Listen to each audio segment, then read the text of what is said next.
How's everybody doing today? How is everyone doing? Let me see. Let me go live here. Trying to get things just a little bit situated. You know, the standard things. Life.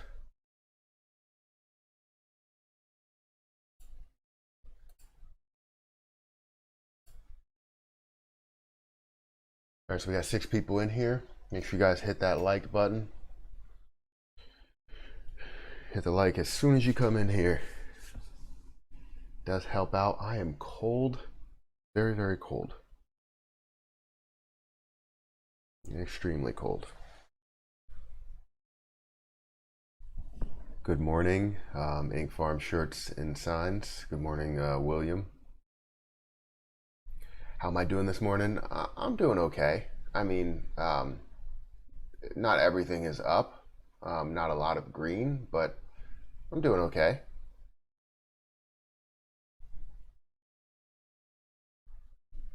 Oh, that's why.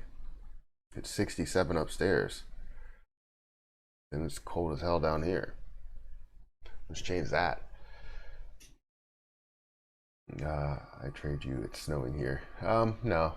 Nope. You can have that. Go ahead and keep it. It's good weather, I think. At least it's not snowing. It's better weather than that. So.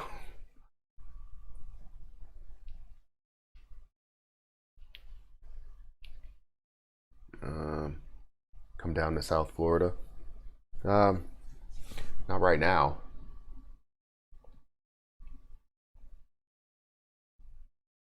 Like you always say, it's pre-market early. Yeah, exactly. Don't worry. It makes total sense. I mean, pre-market doesn't really tell you everything. Yes, it can tell you basically what the volume might be, but even the volume doesn't really tell you everything. Volume just tells you, basically how much it's moving, and it's not even going to say whether it's moving, up or down. You've seen, we've had days where we had less volume, and then we've had an increase to, stock price. So it's going to be 85 in Jersey today. That sounds amazing. I don't know what it's going to be today in PA, but we'll see. Good morning. Where's the volume on AMC and GME? Right now, AMC, it looks pretty low. 75K in volume for AMC. That's not high at all. We have seen a little bit of movement, but we're only, up basically a penny, up 0.09%. So the volume is not amazing today. Today's Wednesday, right? And let's look at GME. I would imagine the volume somewhere around the same. So yeah, the volume for GME is around 5,000 shares in the pre-market. So I don't think we're going to have the biggest day when it comes to volume unless suddenly we see some type of kick, which does happen every now and then. We are seeing a lot of negativity in the pre-market right now, and borderline negativity with AMC. So might not be the best. Oh, it's going to be 84 and perfect. That's what I needed to know. 84 degrees in PA. I'm going to need to probably play some golf today. Do I have time to do that? Oh no, I don't. That sucks. My wife has to work. That means I'm with the kids. I can play some mini golf, but that'll be difficult with 2 kids. One in a stroller. Let's see. Good morning. We ain't that far. He just lives in an armpit of America. Yes.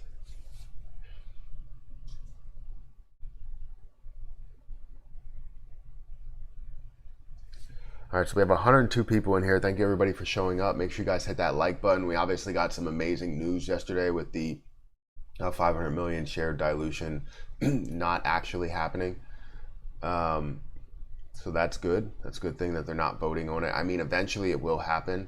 They're not looking to vote on it now for 2021. I just hope that, you know, we have enough shares. I mean, does that really give you, I guess the way that they were looking at it, the questions were coming up, if you're not going to use it in 2021, why are you voting on it? And that totally makes sense. I would say it's probably just to get the vote out of the way.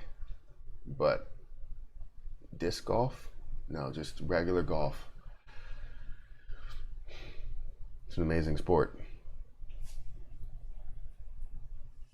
Good morning, Cage. Good morning, Gorilla Glue. Yeah, so I think there's a lot of things that are happening. I was looking at Doge today, and Doge was moving today. It was up at 34 cents. That's not bad. Not bad at all.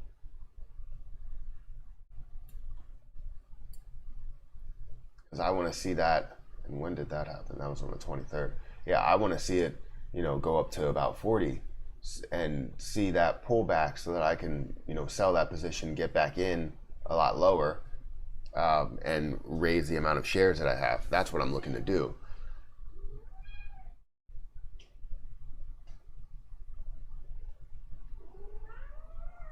Good morning, Julie. How are you doing today? This to me now. Not right now. If it's gonna lag, I swear I'm gonna be so upset. Because the internet speed is good. Let me check Xfinity speed. Carl, stop licking my leg. Stop licking my leg, man.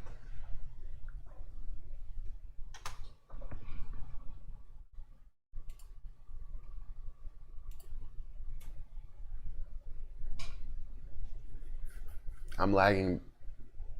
You lagged a little, but came right back. I hope this doesn't start. So I was just about to say that I wanted to, Japanese connection again, bro. Slight stutter. Yeah, I'm not seeing anything wrong with this. So let me go ahead and run it. Yeah, there should be no problem at all. What in the world?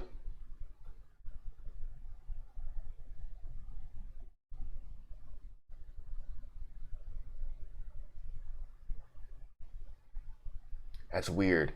It went from 270 megabytes per second to 0 in like a quick second, and then started to increase again. All right, hopefully it doesn't lag. I don't want to have to deal with that. I do have a meeting today at 3:30, or not 3:30, at 9:30. So what I'm actually going to do is I'm gonna actually keep this up. And I don't know how long the meeting's going to go, but since we do have that meeting at 9:30, I'm going to go a little bit longer with the stream. So that's how that's going to go. But I'm going to keep the stream up. So if anybody's interested in following things, I'll continue to go through some things as I'm going through the meeting. But it is a one-on-one meeting, so it's not something to where I can just like mute it and listen. So it's something where I'm going to mute my mic for the live stream, and we can go from there. Didn't you get a new router? Yes, they gave us the new router, but I mean, I just hope we don't have any issues. I also have the Xfinity Pod, so we'll see. But anyways, Doge, yeah, that's what I'm looking to do, is basically get a little bit of a move there, buy or sell at the 40 cent mark, maybe 40 something cent mark. Watch that come down a little bit. Now, if it is increasing quite a bit, looking like it's going to pass, you know, the 40 cent mark all the way up to 45 or whatever it gets to, then I will end up holding until it gets to that peak point or close to it, to end up selling, and then getting back in low, because it does move very fast, and I'm looking to just continue to, you know, gain as many shares as possible. Morning, bro. Let's freaking go. No, 500 million shares. Yeah, exactly. That's good. like I said, I always like to know what the good and bad is. That's kind of a I don't know, something that I don't really like. Oh, Ethereum is really pushing. Wow, it's about to hit 2007. Oh, it did hit 2,700 already. I didn't even notice that.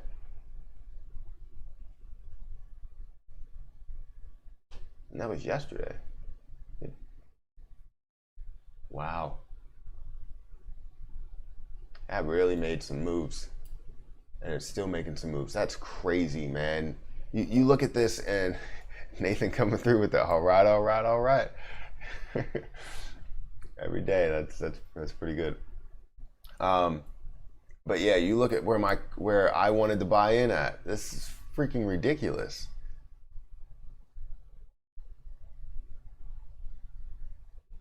It is ridiculous. I mean, I was supposed to get in at $2,000. I would have had, 5 shares or five coins of $2,000 worth, and it would be up $720+ per share that I owned. That's crazy. And I would continue to hold it until it gets to 5,000, probably even more than that. I don't really know exactly where I would go from there, but the growth is crazy. You know what I mean? Like, it's just ridiculous. That would be something long term. And I mean, I could. I wish. Actually, I don't know if you can trade cryptocurrency in Fidelity. I don't think you can.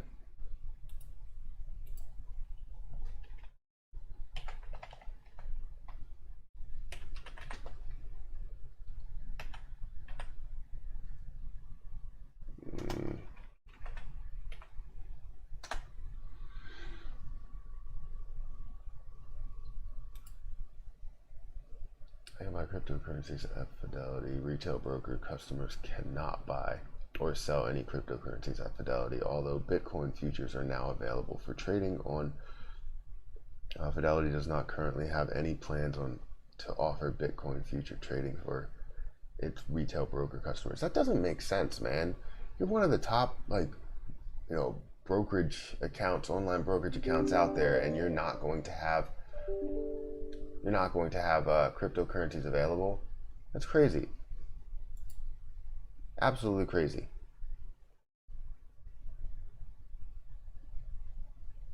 That bothers me because that would be my long-term solution. Like, I would like to be able to trade things long-term, and eventually, I guess if I buy my cryptocurrency over here and hold it long-term, eventually they will add it to where I can transfer those over to Fidelity and hopefully not have any issues with the transfer, but I don't think I would.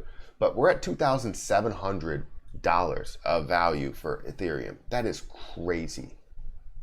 It's going to hit 3,000, sooner or later. A Dogecoin is making a little bit of a decrease here. It's up 17 or 18%. Bitcoin's still at 55K, but Ethereum, I mean, it's hitting new all-time highs. Every day it's hitting a new all-time high. We have 300 people in here, guys. Make sure you hit that like button. It does help out the channel a ton. If you do appreciate my content, hit that like button. It only takes a couple of seconds. Also, if you want to join as a member, it's the link next to the subscribe button. It should say join, and you'll be able to participate in the chat. Good morning, Sasha. I was listening, it sounded like normal Xfinity service levels. What, going from 270 megabytes per second to 0?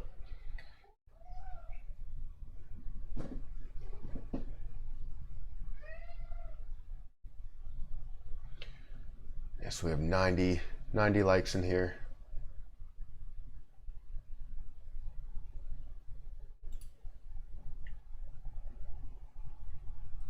Good morning, Cage. Can you actually swing trade Doge? I believe you can. I believe it's to an extent though, but I believe you can. I haven't done it yet. I've just bought in lower as it did go higher. I was looking to do that, but I didn't end up doing it. Not knowing where it was going to go, now seeing some sort of levels, it makes sense to end up making those moves to buy more shares or more coins.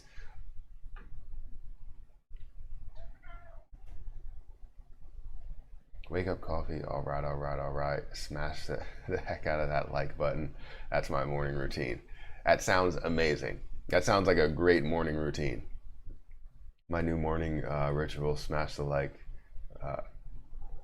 Morning, Matt. Carl, you're hitting my camera. Come on, stop. I know. I'll get to you later. Morning, everyone. Morning, Megan. Good morning, Kevin.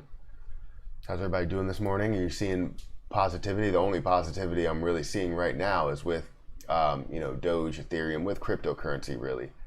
And I love it. See, but there's a lot of red that's happening right now in the stock market. You're looking at different stocks. It's not completely red, but you're seeing a lot of things that are red. But the pre-market doesn't really tell you everything. So it's not going to tell you that we're going to see a huge sell-off just because everything is red. Now, it does start to get people worried to where they're not going to buy right in the morning because they think it's going to decrease a lot. So that's something we need to worry about, is the lack of interest in buying because of the way the stock market is moving. So just be aware of that. I can tell you I replaced my Xfinity router / firewall with Unified Dream Machine, and my speed / connectivity has been 100% solid since, and a lot faster wireless in the home. Well, that's what I was thinking. I was like, is Xfinity doing this on purpose? Like, do they limit the amount that we're using just so that they can save money on, basically their financial statements? That seems to make sense. By usage, I mean, it would make sense if they didn't. Carl, I swear.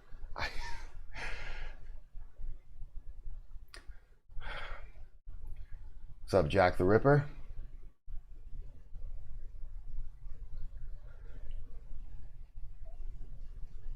Yes, what? Yes, what? I don't know what yes means, Brian. I did post a bunch of videos on my MP Shorts channel if you guys are interested in watching those videos. Just quick analysis on what's happening in the pre-market. It's pretty much close to what the same is. We're just really hoping for a lot of things to make their moves. GME, we want that to jump above 200. It made a decent move yesterday, up a total of 5%. It could have been up a lot more, up to about 200, but then fell and started to really continue to fall. Really, if you look at it from start to finish, a level pre-market or after hours market to pre-market, and then in the market open, it kind of just decreased. So overall, it was up 5%, but in the day where it opened and where it closed was not the best.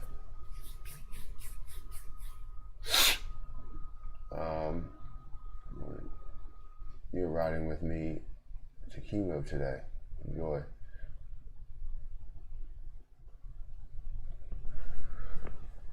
Good luck with that.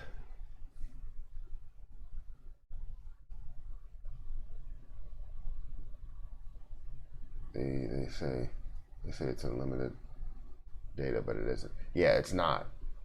It doesn't seem like it. Well, they sent me something in the mail saying that they were gonna limit the usage or something like that. Like if you get over, I think it's 1 terabyte worth of data, which is crazy for me because I'm always on the internet, whether it's on my phone, whether it's on computer, all that stuff.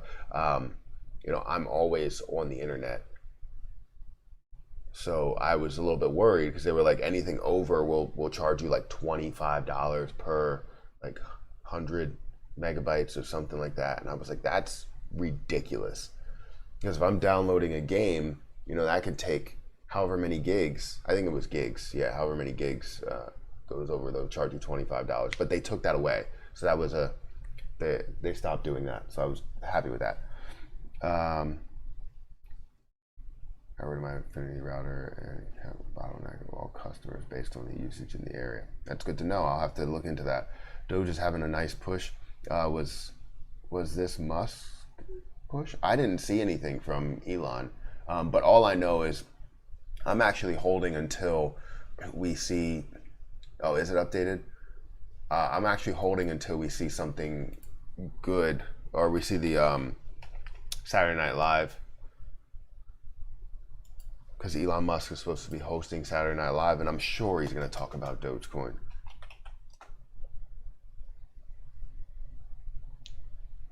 AMC updated. We have 51 million short volume. Let's see. For AMC Entertainment, we have 51 million volume, 9.7 million short volume, 20%, basically 19 or basically 20% short volume ratio. We are seeing 600,000 short shares available. We do see a short borrow fee rate, which is continuing to increase at 26.24%. The more that increases, the more, we're going to be happy, right? Because then it creates that. What is going on here? I don't know what the heck is going on here. Or that. Well, that's good that we have 26.24% short borrow fee rate. So that's good. You have unlimited data. Option costs $25 a month, but the net worth, but well worth. They charged me $500+ in overage fees. That's ridiculous. They said Elon Musk tweeted at 2 a.m. and Mark Cuban mentioned it on Ellen show. Yeah, I did a reaction to that, to Mark Cuban mentioning it, but Mark Cuban mentioned it. He mentioned it not just 2 days ago. It was like on Monday or something. So it should have had a large jump based on that yesterday, but we didn't see that. If Elon tweeted about it, that makes sense why it is moving. I'm not sure when they interviewed him in the street about Doge. Not sure when, but they interviewed him in the street about Doge. Is it like a TMZ thing? Thank you, Salvador, for becoming a member. Welcome.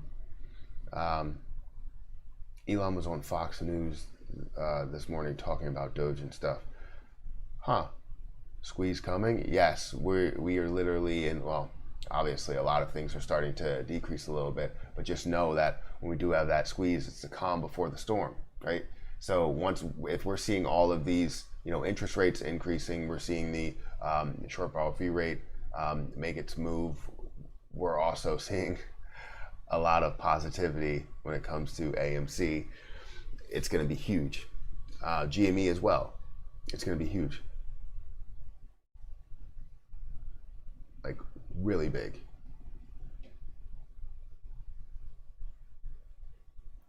AMC haters say technicals don't exist for a squeeze.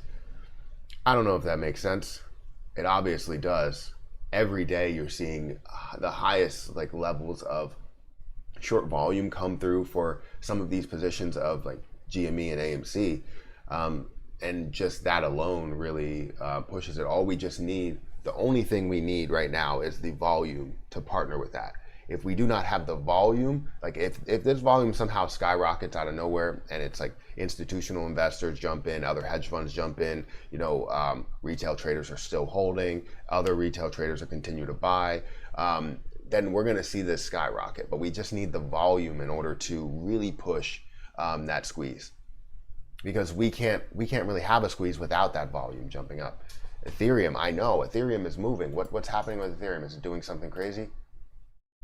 Okay, it didn't really do too much. Yeah, but Ethereum did jump to 2,720. I was saying that. I was like, what in the world is going on here? Why every time I find a great entry point, I can't actually make that entry point?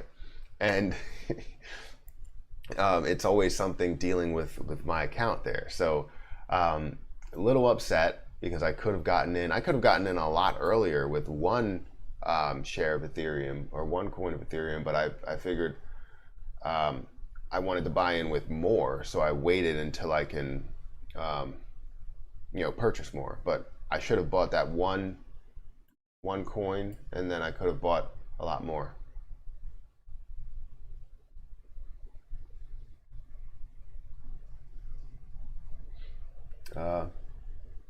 Don't forget, people, that Powell and Biden will be speaking today, and you know what that means.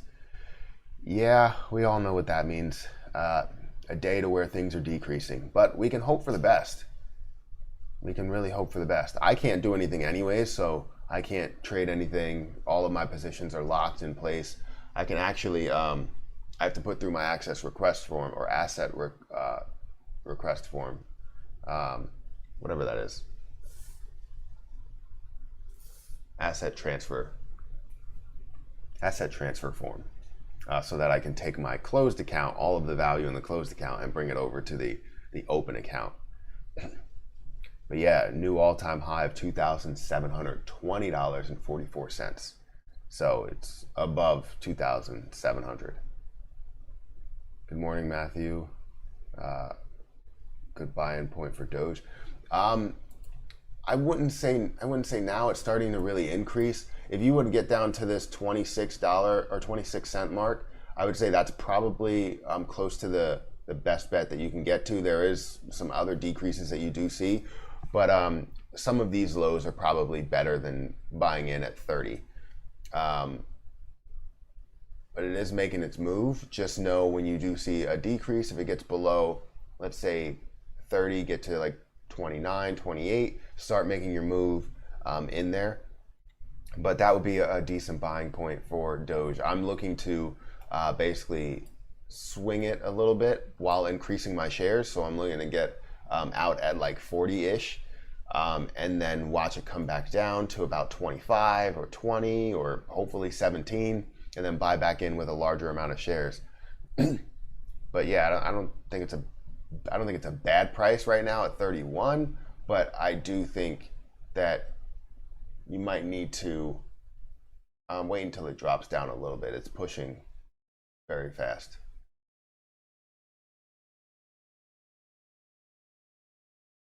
Good entry point for Ethereum equals anytime. I don't know about that. Obviously, if you want the long-term growth, yes, it's going to go to 5,000. It's going to go to 10,000. We're going to see this make huge moves, new all-time highs every single day. You understand that, but I want to make sure it's positive in the short term, and that whatever comeback it gets to, it's safe from anything that it could hit. So $2,000 would be pretty safe, in my opinion, but it just sucks that it hasn't. It has come back there, but I haven't had the opportunity to get in there because my money has been in limbo. It's been just held up, and it sucks because I would have been in there right now, because the money, or I would have been in there before that. Tesla under $700 again, is it? Oh yeah, it was. I did see that. I did see that.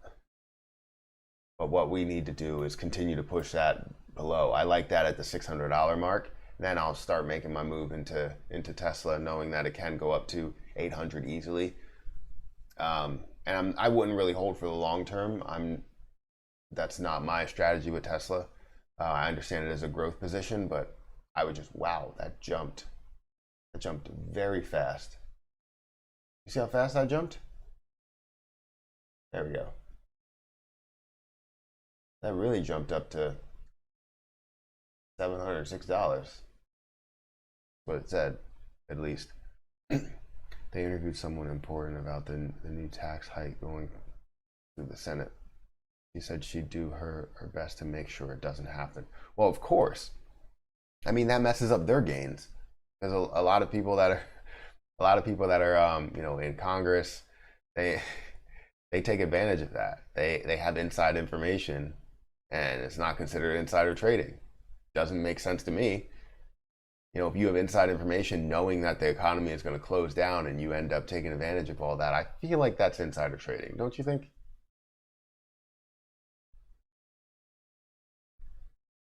Do you think this would be the last time to put in more towards AMC before the squeeze, or could we see another dip to 10? No, we could see a dip. Typically, you're going to see it dip and stay flat somewhere around, let's say, the $10, $9 mark. Wherever it is going to stay flat, you're going to see it stay flat and have that calm before you see that storm, you see that jump up. So all of this slow increasing doesn't really make it seem like, you know, that squeeze is, you know, slowly happening. That's not what it's going to be. A squeeze is going to be really fast. The growth is going to be really fast. We haven't seen AMC have a 50% day like ever. We need to wait. We need to be able to see that. We've seen GME have that 50% day. We've seen COS have that 50% day. We've seen SOS have that 50% day. We've seen a number of positions have 50% plus, if not 100% day. And we need to see that for AMC. We still haven't even seen that yet. It's crazy to say. AMC has not had one squeeze. GME has had one. I classify a squeeze as anything that's over 100x the price. And we have not seen that 100x moment for AMC.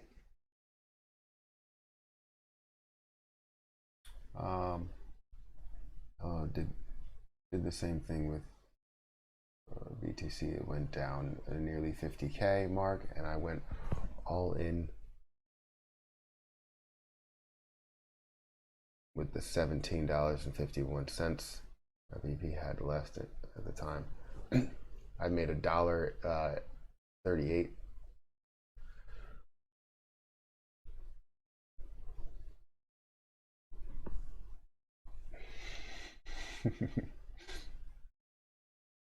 Tesla going over 1,000. I mean, I hope so. I hope you're right. One good catalyst and boom, to the moon. Yeah, I mean, we have 558 people in here. Make sure you guys hit that like button. We should have more likes than this. Thank you, everybody, for the people that did hit the like button. I appreciate anybody that comes in here and just hits the like button. It does help me out a lot. Helps the growth of my channel. Honestly, I think we're close to a squeeze. Kramer seems to be getting crazier. I've seen that. I've seen a number of videos on YouTube and on TikTok to where he's going absolutely insane. But people are coming at him, from what I understand, basically saying he doesn't know anything and that he's dumb and all this stuff. It's pretty funny. I mean, I don't condone, you know, harassment or bullying in any way. Let's just leave it at that.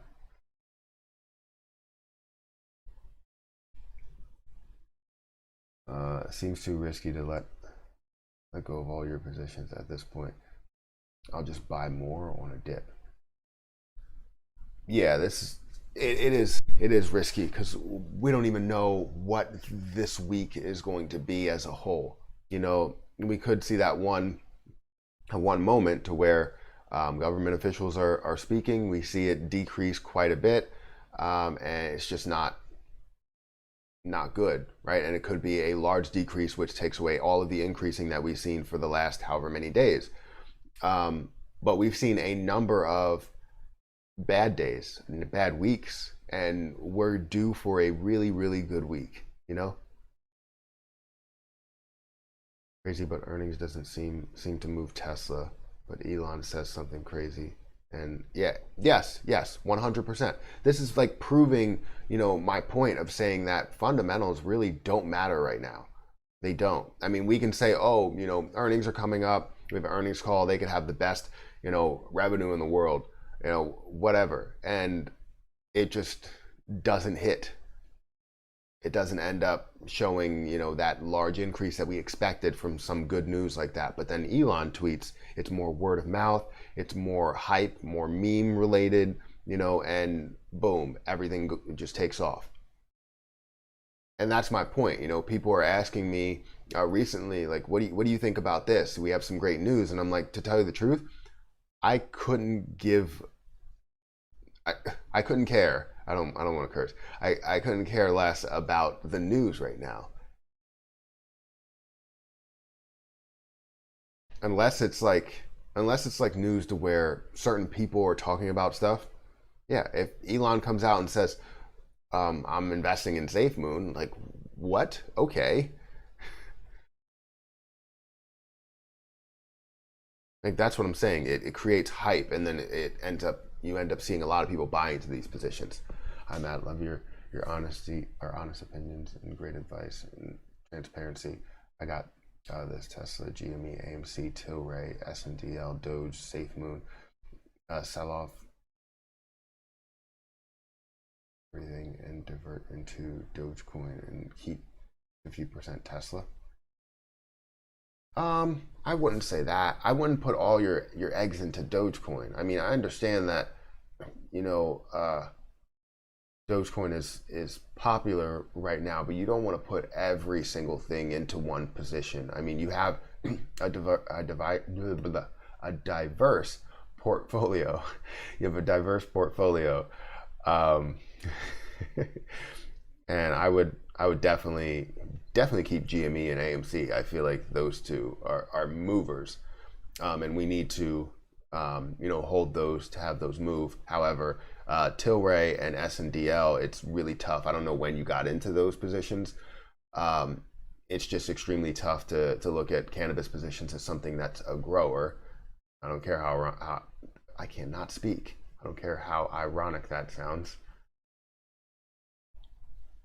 I cannot speak today at all. And usually my days I can't speak as well, but whatever. But yeah, having money in Tesla is always good as long as you're at a good price. Having something, in AMC and GME is good. Doge is great as well. SafeMoon is kind of more risky. Don't put everything in there. It's mainly just like a gamble type of thing. It's like, hey, I have $10 or $20. Let me put that over here because I can get like 1,000,000 plus coins. And if it does do something, then great. If it doesn't do anything, then okay, it's fine. I only lost $10 or $20. You know what I mean? That's what I thought with it. I was like, hey, let me just throw a little bit over 100 in there and see what I can get.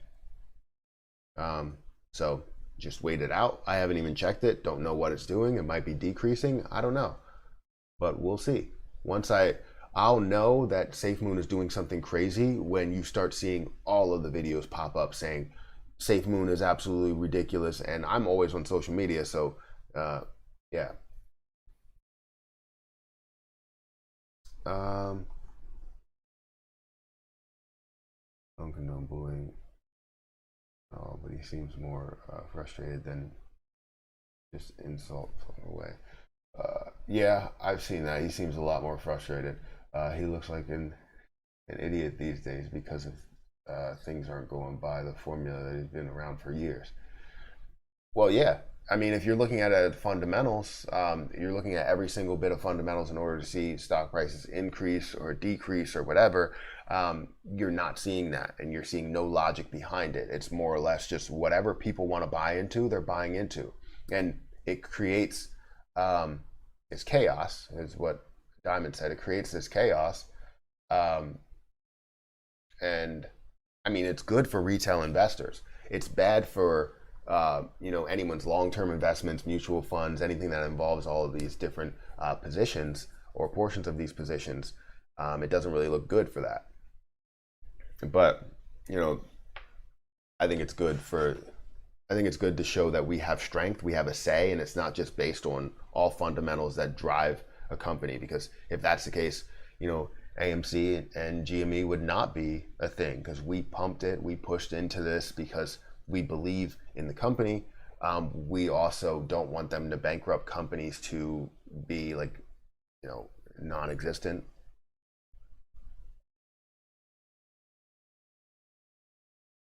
There's a rumor of this skit on SNL with Doge gonna pump it higher than the Super Bowl. So I didn't know there was gonna be a skit with Doge. I mean, that would be great. But yes, I would say yes. What happened in the Super Bowl? Was it just like it wasn't anything, if Elon wasn't involved, If Elon is involved, it's going to be big. If he's not involved and it's something somebody says, it might be a small pump, but it's not going to be something as big as, you know, anything Elon says. If he comes out and says, I'm investing, you know, $1 billion into Dogecoin, it's hitting $1 before he finishes that sentence. So that's just how it goes. Most news has been hedgified. Yes, I don't trust it, but I do pay attention to how it moves. Yes, 100%. That's why a lot of this news that I get on here, if you do get news, it's probably too late anyways. You know, all the movement has happened before then. He wasn't involved in the Super Bowl. See, yeah, anything, yes, it will be bigger than the Super Bowl if that's the case. Top of the morning. How you doing, Diamond? 2 diamonds in here.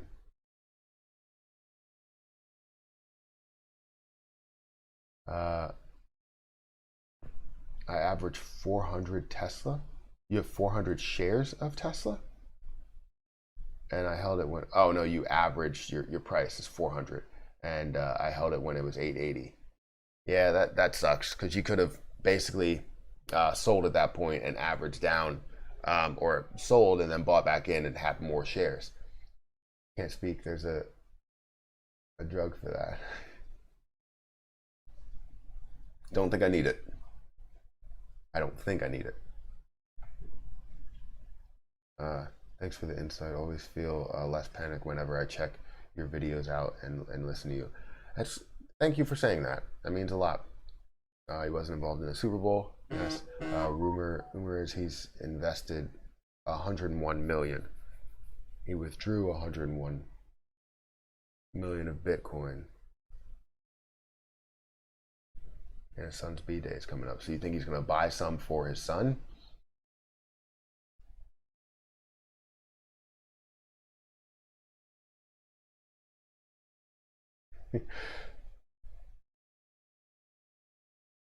Different but can work together. Carl, stop. No, man. Nope. I think that drug is hooked on phonics.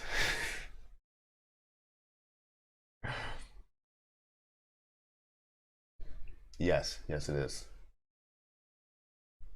All right, let's see what's going on right now. So AMC is still hovering, you know, at that $11.45 mark.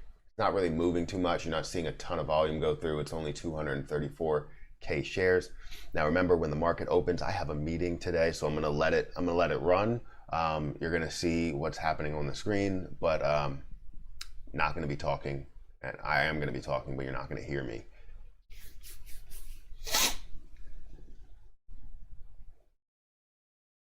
Any thoughts on MVIS today? I took out quite a bit of profit, but I'm ready to ride this train again. Well, MVIS was definitely pumped a lot, and I knew it was going to have a large fall. It did have a large fall. It's continuing to drop. You're seeing this go down to $20.11. You might want to wait to see where that drop is. We might see a lot more today, just based on, you know, a lot of the negativity that's happening in, you know, the pre-market. And I understand the pre-market doesn't really tell you a lot, but you can definitely see that it's showing some selling strength. So we want to wait to see what this is going to be, how far it may fall, before you make a move in there. Now I'm still holding, you know, my 10 shares at $14 of a cost basis. So I'm still going to hold on to it. I know if it does decrease quite a bit, I'll buy into it as a swing trade. The only thing is that I can't do anything right now, so I'm just sitting here. But yeah, thoughts is if it does get down to 19, it looks like it's really pushing somewhere, or it has a support of like around the 19 mark. So just know if it does get down to the 19-ish mark that you may see a bounce. However, if it is a day to where a lot of things are decreasing, you might want to hold off until it gets to that low. All speculation, but he's planning a big move with that 101 million withdrawal. My drug is video games and AMC. Help. I'm addicted. That doesn't sound like you're addicted to anything. That sounds like the norm. I'm addicted to the same. Red pre-market lately means green day. I hope you're right. Yesterday pre-market was green. Yeah, we've seen a pretty green day to start with. Then things turned a little bit south. We're all living on the upside down, I swear. Yes. Sleepy Joe is going to wake up soon and spank the hedges. Yes. Carl, stop. No. Not today, man. Not today.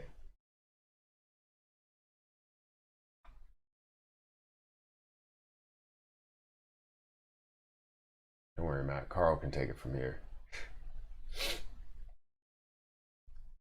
Is Elongate backed by Elon? Can't figure it out. I don't think it is. I'm pretty sure it's not. If it was, he would have said something about it. I don't think. I think that was just made, out of the blue. I don't think hedges have the firepower for daily nonstop shorting of retail favorites. You're right, they don't. Hope Tesla pumps on open.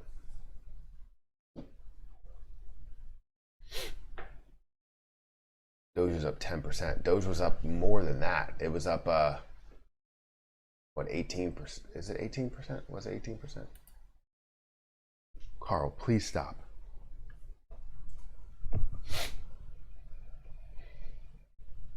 Ethereum's up $100, up to 700, and it hit an all-time high again. Doge is up 20%. 2,735. I'm having so much trouble speaking today. It is the morning time. Have I had enough water? Maybe. I don't know.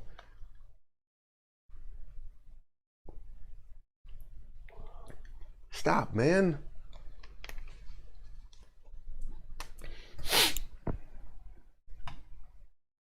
Hello.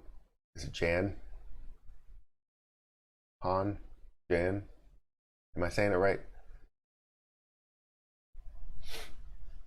Tesla Electric, they don't need pumps. But look at this. Look at Ethereum. This is crazy. I'm so upset with this. I'm so upset with this because you miss your opportunity, and it's not because you made the wrong decision.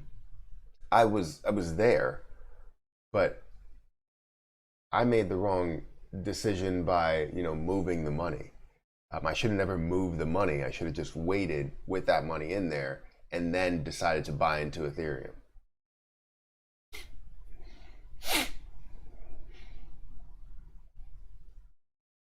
Carl wants to say hi to us. He probably does. I don't have any space up here. He would just jump up here. And plus I need to make sure this asset transfer form is in pristine condition. I need to get it notarized, which is ridiculous. It means I have to leave. I can't just scan it in and do that. We have 739 people in here, guys. Make sure you hit that like button.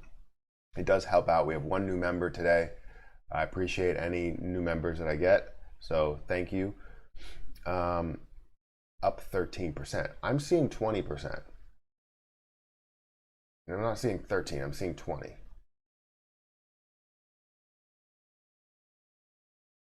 Won't let me transfer to wallet for 2 days. Why? No responses.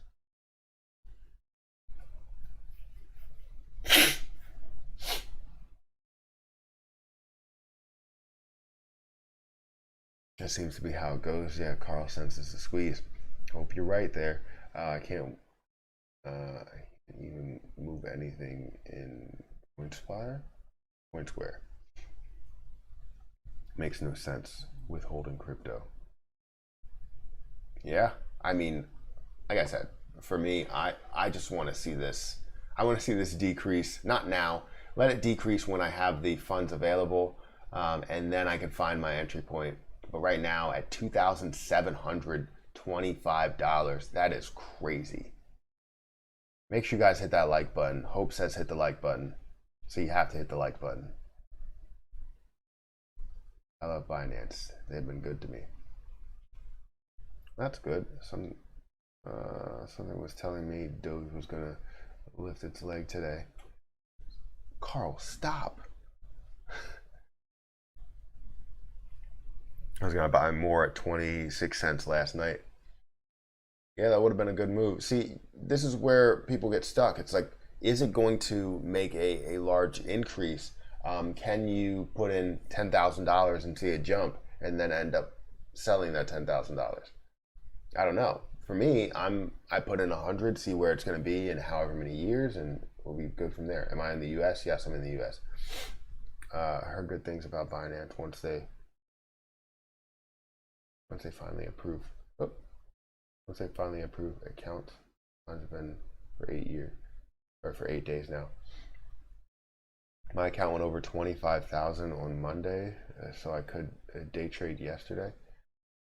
I dropped just below 25,000 yesterday. Will be restricted in trading ways today other than day trades. It depends. How many trades did you make? So this is where it ends up being difficult. Some accounts, depending on what you are, I know like Fidelity, you have to have 25,000 the day before. So it has to be 25,000 for a full day before you can make those day trades. With Webull, as soon as you hit over 25,000, you can actually make those day trades at updates. But you have to make the trade, and then if you drop below 25,000, you can actually, sell that position, because when you bought it, you were over 25,000. It all depends when you buy it. So you shouldn't really be restricted. It just depends how many trades you made. If you had more than 3 trades made yesterday, then I believe they would count that in there, even though you were over 25,000.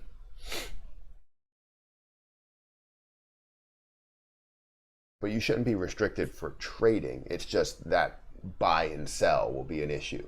So if you buy and sell in the same day, that's always the issue, but you shouldn't be restricted for trading. I was restricted for trading for making 4 day trades in one week.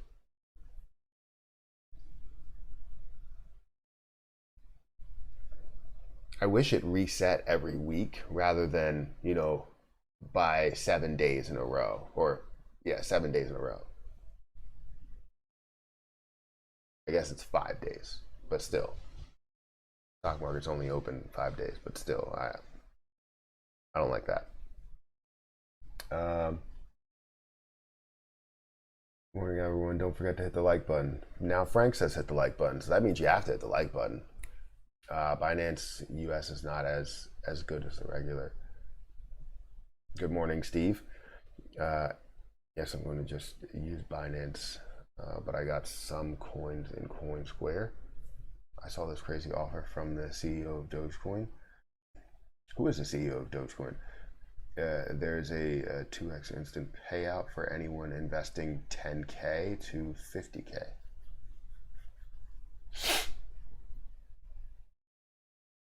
Is that true? Good morning, everyone. Don't forget. Okay, yeah. Again, I read that again. So Frank says hit the like button. So hit the like button. Instant 2x and withdraw. Is that really working? Because 2x 20K worth.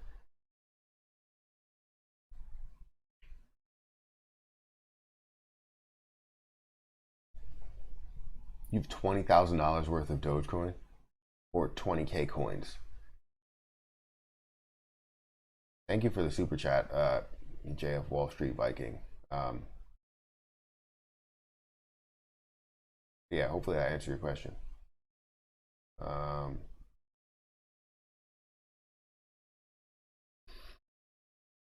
Frank Tucker, thank you for the reminder. It's always great to get a reminder to hit that like button, you know, because it's right there. It's free. It helps out my channel. If you're watching me, you support me, then, you know, hit that like button.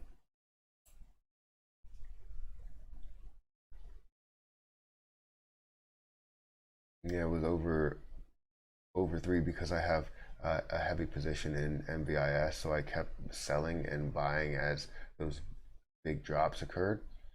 Oh, okay.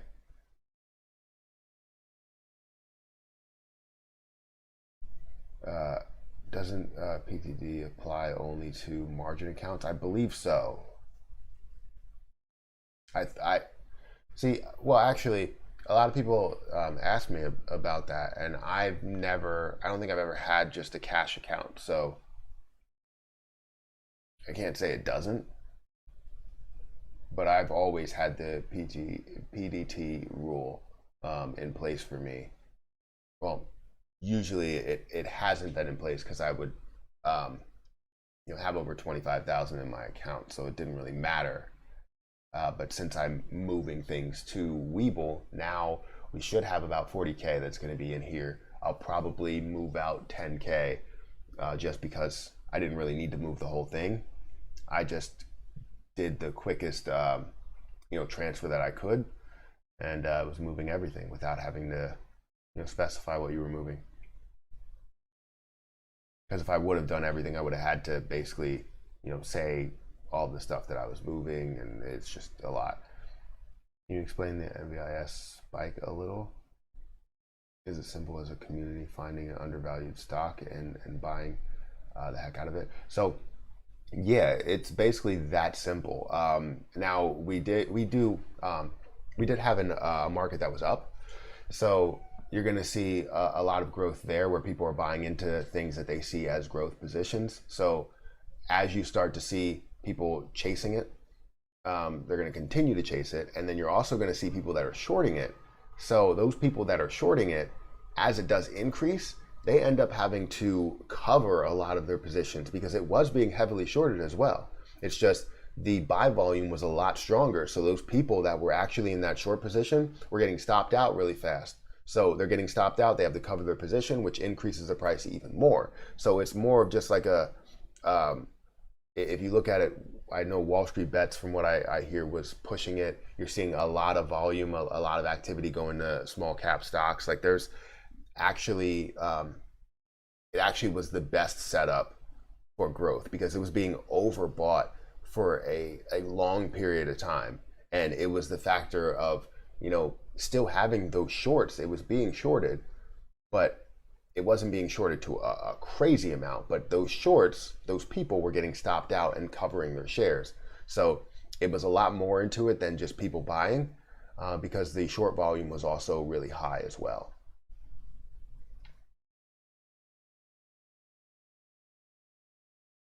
The CEO of Doge is Mr. Shiba Inu.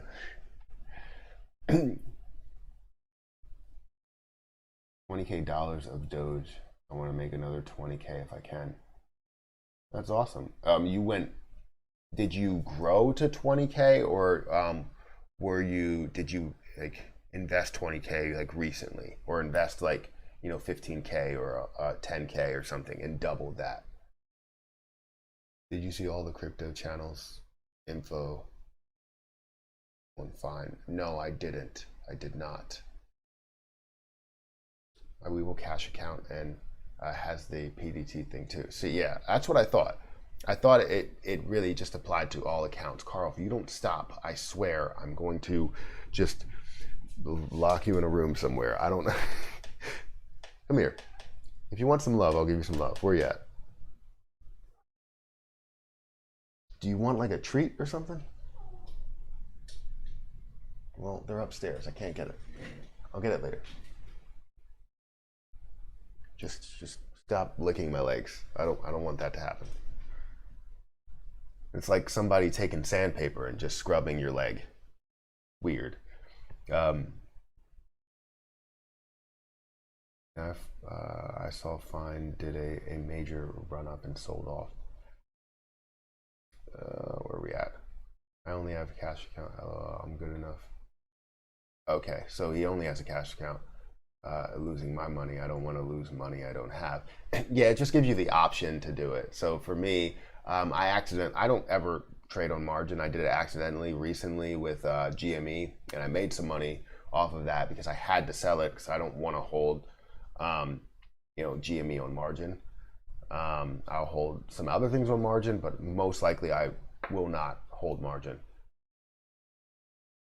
I just have the option if I ever want to do it. If I feel like I have an opportunity that's not going to miss, then I will do it, and it needs to hit soon. Like, I don't want to hold margin overnight.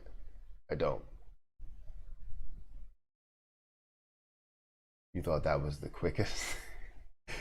Yes, I thought that was the quickest, to be able to just say, bring everything over. Yes, it was the quickest. However, did not know I was bringing it over to a closed account. So ended up being the longest method. If I would have waited one more day with what was in Fidelity, I just don't understand why, if they were going to close the account, why they didn't close it immediately after I sent the money. Like, they kept it open for the whole entire day. So I decided, okay, well, I made a mistake. Let me transfer everything back. So I went to go transfer everything back, and then the next day is when they closed down the account. It wasn't even the same day. It was when they closed down the account the next day. That makes no sense whatsoever. Why would you allow people to do anything in that account? Like, they could have allowed me to deposit money into the account, whatever. It makes no sense why you would do that.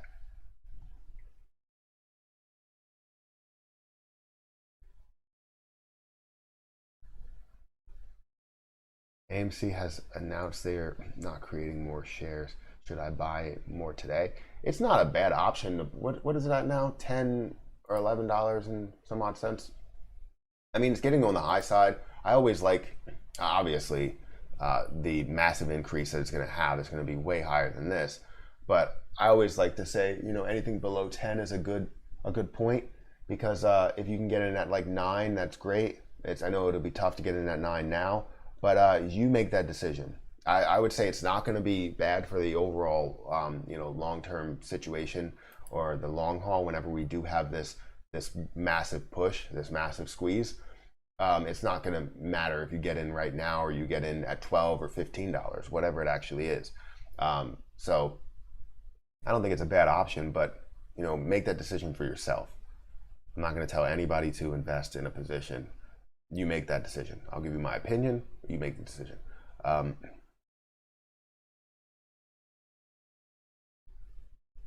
Miss Jackson are offering 2 times. Yeah, I'm watching it today. I'm curious. Glitch bots. Suspect more like Coinbase when public. I'm on TD and went over 25K, then back down. As soon as you go over 25K and make 4 trades, you are restricted. Wait. You are restricted to no day trades because they flag your account. You can ask them to remove it twice a year. Wait, as soon as you go under 25K, you meant. As soon as you go under 25K and make 4 trades, you are restricted. Yes.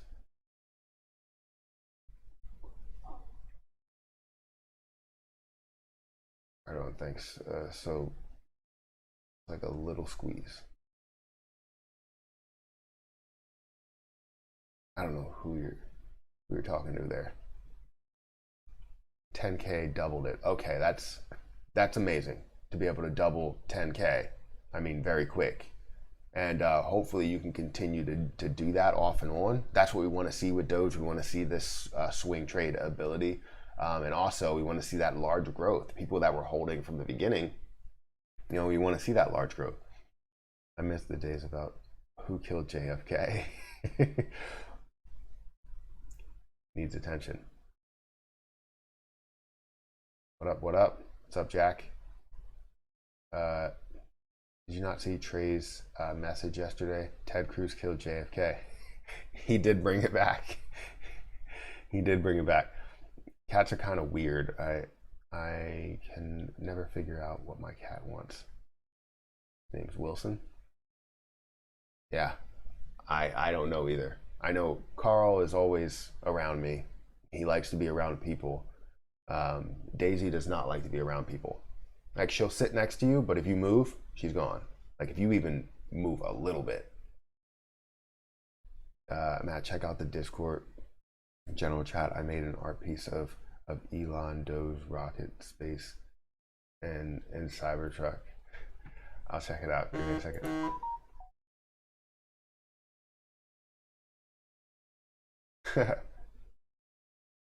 That's funny. I don't want to play a sound, because it might.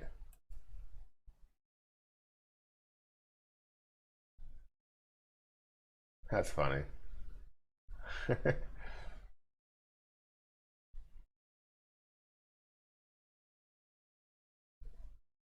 You need a picture of me in a blank tee, like a blank white tee, or like a certain color, doesn't really matter.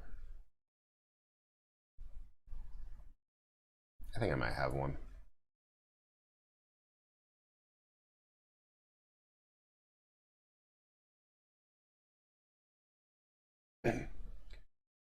Matthew talked about a digital wall calendar clock yesterday. eBay has them.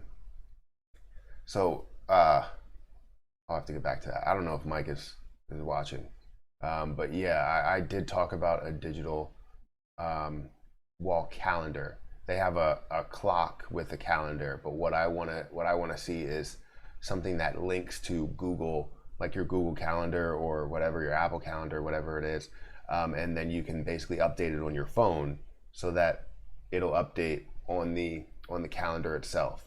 So basically, you don't have to touch that calendar at all, and you can write anything that you want, saying I have this to do today. Now I can use my Echo Dot and say what's on my calendar, but it would be great to be able to have that written so I know what's going on with that calendar. So it's a different situation, not just a clock. We have one of those, but it doesn't really tell us like what we need to do in the day, But that's pretty nice, Eugene. Thank you for creating that. That's pretty cool. Good day. Hey Ryan, it sucks trading with no ability to make a day trade. Yeah, because you see an opportunity and you're like, oh man, this opportunity looks really good. You want to buy into it, buy however many shares, and then see it skyrocket, and then you end up getting upset because you missed that opportunity, even though you know that you were right. So I have 30K. So if and when the paper handlers run for 1 to 2 months. Yeah, people who day trade during the squeeze might lose out if their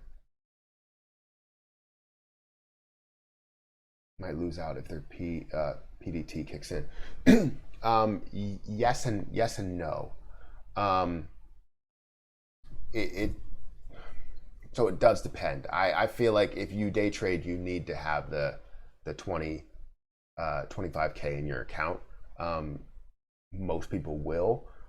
If you do figure out ways to utilize those 3 trades and you can't make another day trade, yes, you might end up missing out on selling. You can always buy it, but you might miss out on selling the position. Now, if you get restricted, then you can't buy or sell. So from what I know, once you get back above 25K, you are not restricted anymore. Just not sure about the meantime. I just don't want the 90-day no trade restriction. Yeah, that would suck. Because then if that happens, then you just have to transfer the money out. Because that's what I would do. I wouldn't wait 90 days for any type of restriction. It's ridiculous. BS rule anyway that should be abolished. Yes, 100%. Because a lot of these rules were created so that you don't create volatility in the market. So people under $1,000 don't make a bunch of trades in a day and then end up really making the market fluctuate. For people that are, let's say, the Warren Buffetts in the world. Warren Buffett loves to go long term, loves to go into something that's safe, like an index fund or like long-term positions, dividend paying stocks, all of those types of things. However, with anything that moves like an ETF or a mutual fund or whatever, it moves slow. It has that slow increase based on, you know, a lot of the different positions in the market. And if a lot of the market is moving very volatile, you're going to see those same mutual funds, dividends. I understand that they also have like bonds and other like safe investments in there, but it was all created for the retail investor not to make the stock market more volatile. And it's understandable, but I don't care.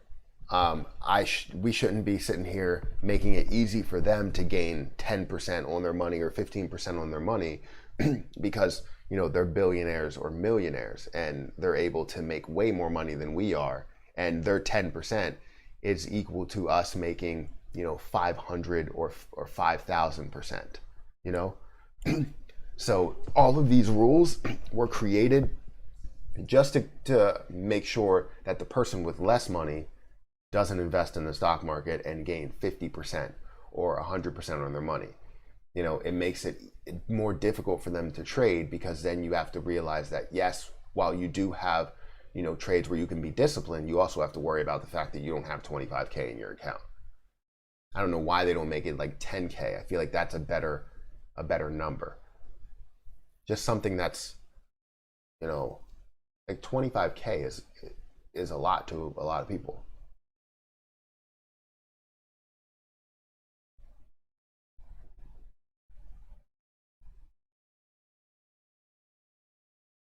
I don't day trade AMC. I let the roller coaster ride. I'm in MVIS for the buyout though. So I want to protect the gains that I made. Yeah. That's in any situation you want to protect the gains that you make, no matter if it's AMC, GME, whatever it is. That's why I say, and I don't like that people hate this so much, because the last video that I created, I think it got more dislikes than it did likes, and that's because I talked about the fact that people should secure their investment. You know what I mean? Because you never really know when that point is going to come. Your initial investment could be $10,000, right? And if you get to a point to where it doubled, now you can take that initial investment and pocket that, so you never lose that money. But then when it does come back down, you reinvest the money so that you can, you know, basically have that movement on the way up, and you're playing with house money the whole entire time. There's no issues. Yes, you could lose all of your, you know, gained money, all of your, you know, your $10,000 that you gained, but you're not losing your initial investment. So it's never going to be something that goes back to your original,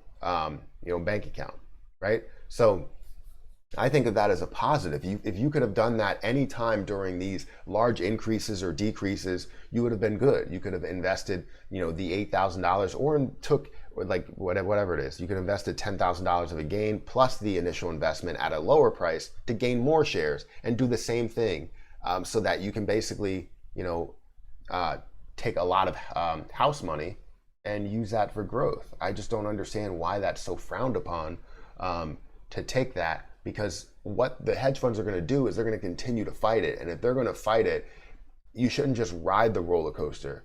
You know, you can probably, you know, make your move and say, okay, you know what, they're going to bring this down anyways. They're going to find a bear trap. I know that they're going to find a bear trap. So then why don't you just get out and get back in at the lower point?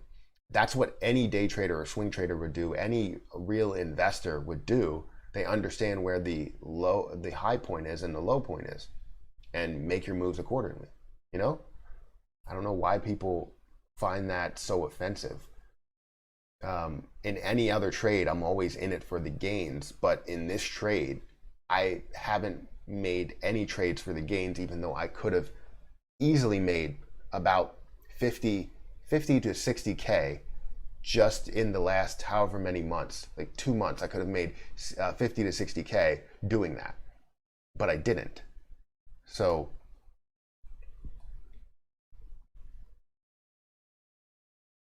MVIS is climbing. Yeah, it is 7%. You see it up 7%, 8%.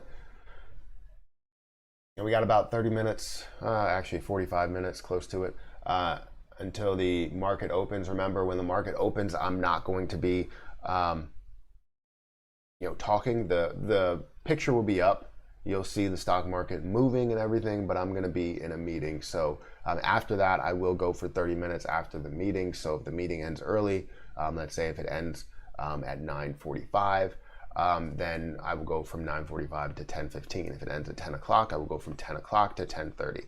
So I will go for 30 more minutes just to make sure it is my normal stream length, basically. I'm surprised AMC is negative pre-market. Taking the 500 million off the table is huge.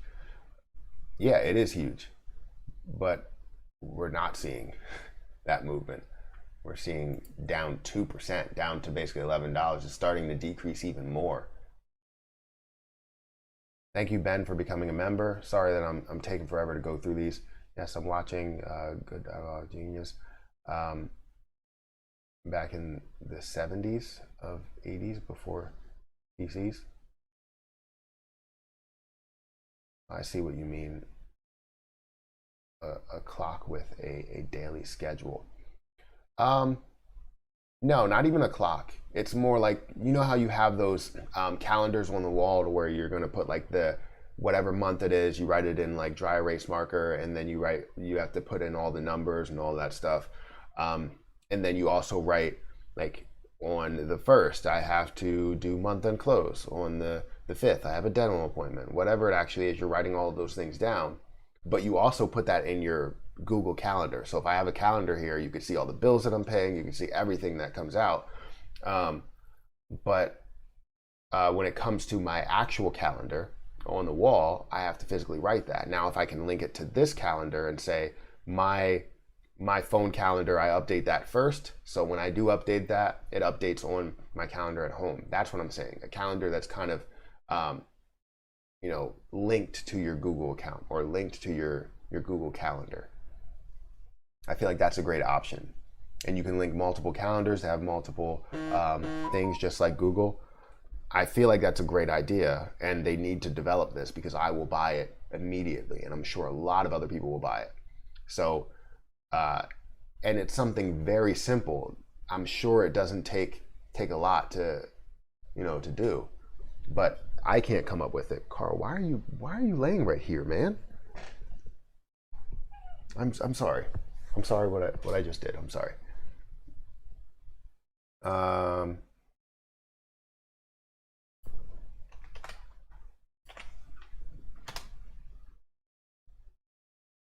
Yeah, I mean, this has some definite swing trade ability. With the movement here, someone told me to check out this position. Definite swing trade ability. I like the movement there. You could see the growth that it does have. If I look over a longer period of time, let's look over 3 months, you can see the growth that it does have. That's definitely something that's a decent sign here. I like seeing that. I would like to see a little bit of a dip, probably back to the 200 EMA, and then you can make a move back in there. But it looks like it's a slow grower or something that gives you a lot of movement there. So all for it.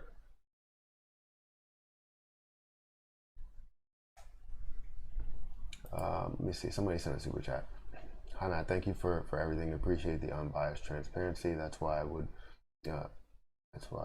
be grateful if you could take a quick look at this Dogecoin CEO live. Just your thoughts. Thanks.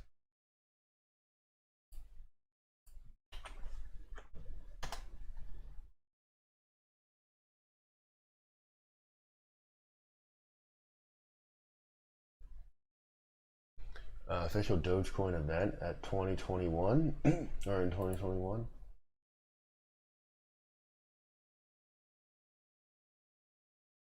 Who created this? 100 million Doge giveaway. To participate, you just need to send 10,000 Doge to 2,000.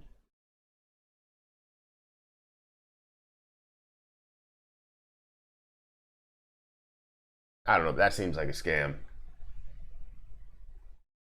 That seems like a scam. To send, you're sending 10,000 Doge and they'll send you 20,000 back. That sounds like a scam. That is, I don't know. I wouldn't do that.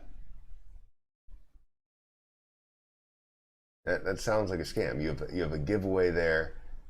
They give you Doge news. It's great to be able to see anything that looks interesting, but yeah, we're not doing that. You send 1 million Doge and they're gonna give you 2 million plus Doge. Like, come on. No, no. That sounds like a huge scam. It sounds like they're not gonna give you anything back. Sorry, I was wrong. I had kind of 1 month, not 1 day. Sorry, everyone. Doesn't Alexa already kind of do that? Yes, to an extent. Like, I can say what's on my calendar, but it's not showing me like a written format of that. Like, I want to see it on my wall because when I walk by it, I want to know that something's happening rather than looking at my phone, because I don't always have my phone.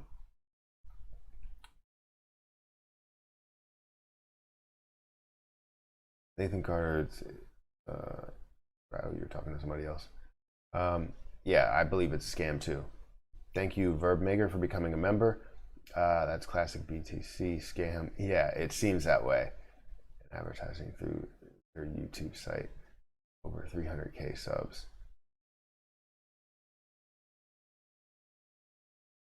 They're advertising through their YouTube site, over 300K subs. Yeah, I wouldn't go with that. Don't trust anything like that. You send over 10,000 Dogecoin, they're going to basically take all of your Dogecoin. Trust me, that never ends well. I know it seems like a great opportunity, but it just never ends well. I know it's too good to be true.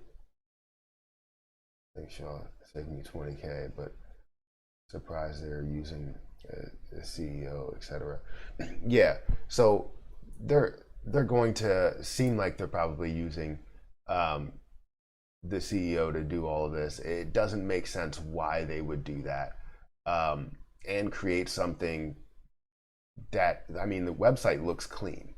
Like, I like the way that they did the website, but no, I wouldn't trust anything that's like, hey, send me 10K of anything and we'll give you 20K.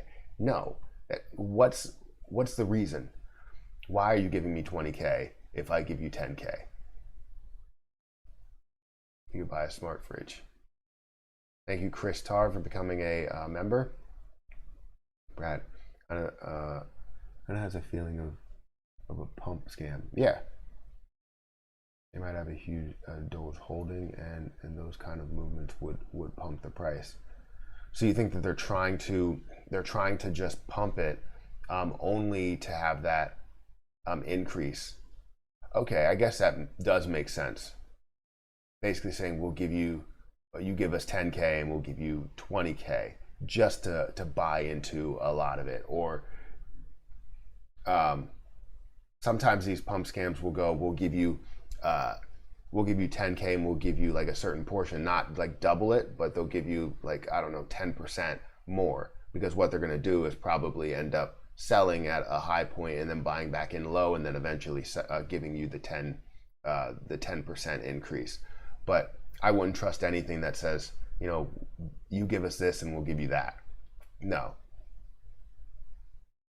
I mean, that's how America was built, by saying, you know, it was based on trade, but still.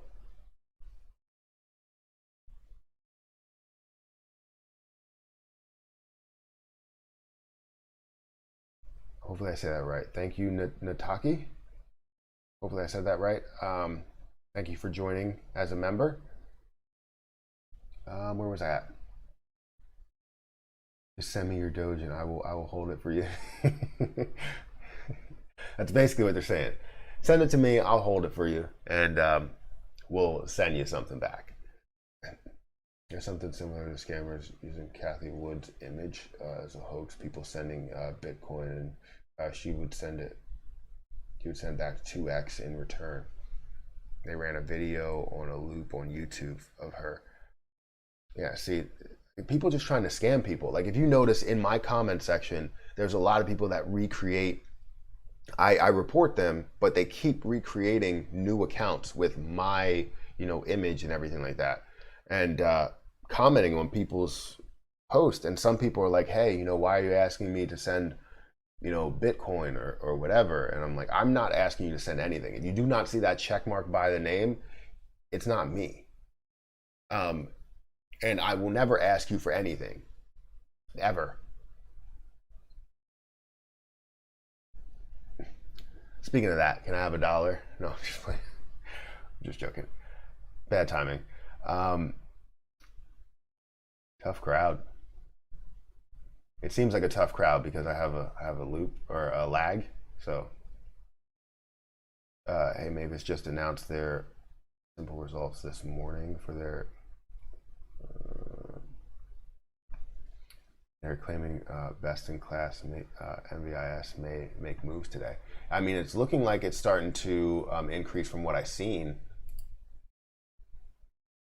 Let's see, most popular. Where's MVIS? Starts with an M. Right there, it's up 10%, going back up to $22 here. So it is making quite a bit of a move after a lot of other things is actually decreasing. So that's good to be able to see this make a move today. Even though, it had that really bad day yesterday from the end of the pre-market falling down quite a bit, opening up at $27 and then decreasing and closing at $20. So it did decrease a lot, down 23%, and that's 23% from where it opened, not 23% from the high point. So it was down quite a bit more from that $31 down to $20. Basically over 33%. Look at the sell wall for AMC. Jesus. What in the world is going on here? You got 70,000 shares going through, almost 71,000 shares going through at $11.20. Out of here. Nobody's selling. No, not that many people are selling at $11.20. You're lying. I don't want to curse, but I will do it. If it gets ridiculous, I will. You can use a Google Calendar and use a Google Home to keep your calendar on display. All day. Oh, you mean like one of those like screens that you have? Yeah, I mean I've seen that too. I could technically do that with a tablet if I wanted to, but I want something that's like, maybe you can do it on a TV. You can have your calendar up on a TV, have it like a touchscreen TV, but that's still, I don't know, it's still iffy there. I would still have to put like a little small computer. So I think you can make it. But I want Google to come out with something, because you can make something really good and then, charge like $100 for this calendar.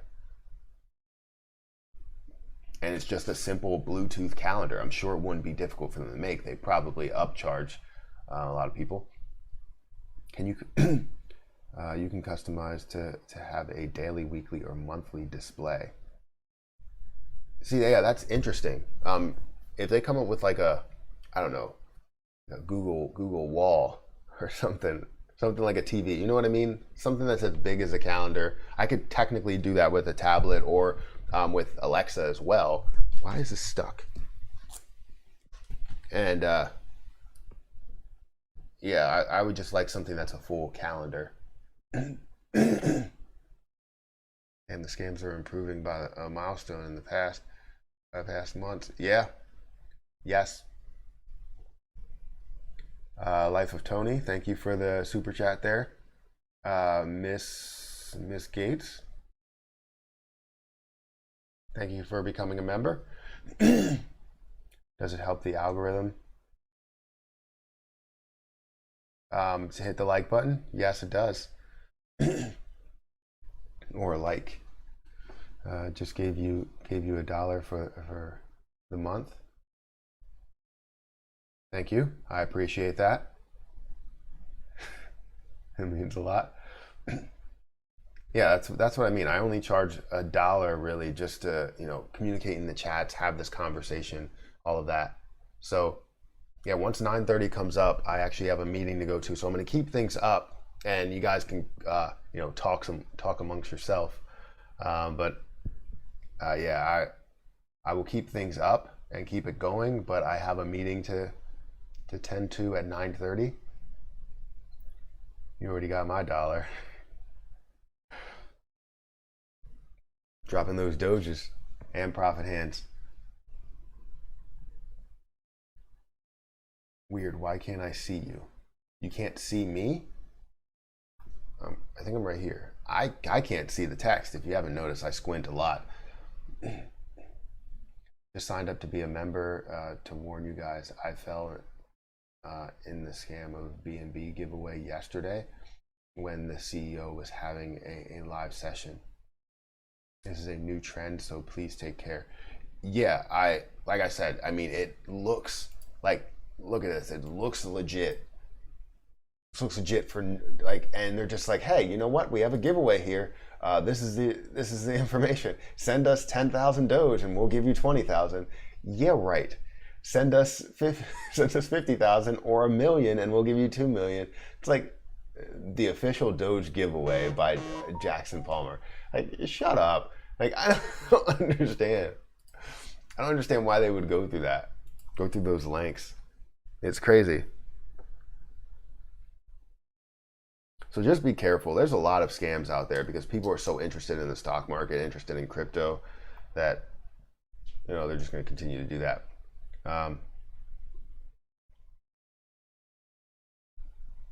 $1, it is sweet of him to ask when others are charging more. It shows that he's genuine. Yeah, I mean, that's what I try. I mean, I really just try to make sure that I take all of the scammers, the spammers, everybody out of the chat and bring the real questions along. And anybody that, it's really only $1. You can test it out for 1 month. If you really like the responses and all of the conversation, then you can keep it going. If you don't like it, then feel free to cancel. It's not any, issue on me. I'm not going to feel, bad, about it. You could still be here to watch the videos. But yeah, I mean,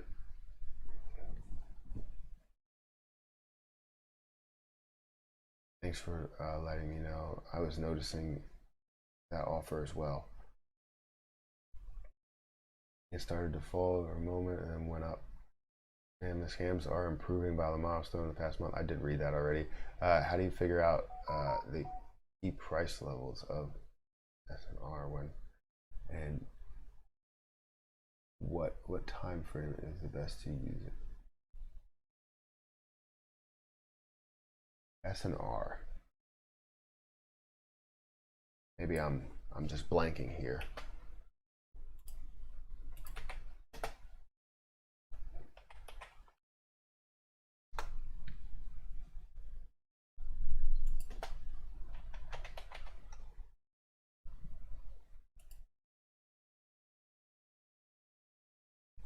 Support and resistance. How do you figure out the best key price levels for support and resistance? I totally blanked. So a lot of times I will figure it out by a lot of touch points. So there's touch points. There's also using the level 2 data. So level 2s, you can be able to see exactly where the strength points are. So if we're looking at AMC, we can see there's a lot of sell walls that are set up, at 1152, 1160, where the largest sell wall set at, and where is it going to resist from. Now, a lot of times what I will do is look for a massive amount of touch points, and for the chart, you'll see exactly where it's going to resist at or where it's going to support at, and somewhere around the $8 mark of a total support over the last however many weeks, you're going to see that as a support. You can also look at some of the resistance points. That's why I had a point here. I think it was in the pre-market that I was looking at that, to where it did have that touch point at like the $12 mark. It was very tough to look at it. So that's usually how I find it. Now there are some other ways that you can go into it, but those are my main methods to looking at any support or resistance level. So What time frame is best to use? It depends what your goal is. So if you're looking for a short-term gain, you always want to go with something that's short-term. So something that you're looking at one minute or 1 minute candlesticks, or 2 or 5 minute candlesticks. But if it's something that's long-term, you really want to go with something that is long-term. What's the if you're looking at maybe something that's a month, you're looking for a swing trade, you probably want to go with something that's about a month or 2 months, or looking at a total of like 6 months, but then really focusing on that first like 2 months or so, or 1 month. And then you're basically going to say, what are the support levels there? If you see a lot of movement, you're going to be able to see the support levels based on the chart. Some are very clear where the support and resistance are, and some are very difficult. So for something that's more current, you want to use the level 2s, level 2 data. But for something that's more like long term, you want to see where they're going to resist from long term. So, or have that support from long term. So that's really what I would do. It's all based on where you see yourself buying and selling that position. So thank you for becoming a member. BP ETEYP. Let's go with something in there. Pete. I'll say that it's Pete. I want to buy more AMC and just keep dipping. Yeah, I love when things dip. Obviously, I don't like when they dip too much or for too long, because then it starts to be very, very negative as time goes on, and I hate that. I don't like to be negative. I don't like to be a negative, I would say negative Nancy, but I'm not a woman. And I don't want to say negative Nathan, because there's a Nathan in here.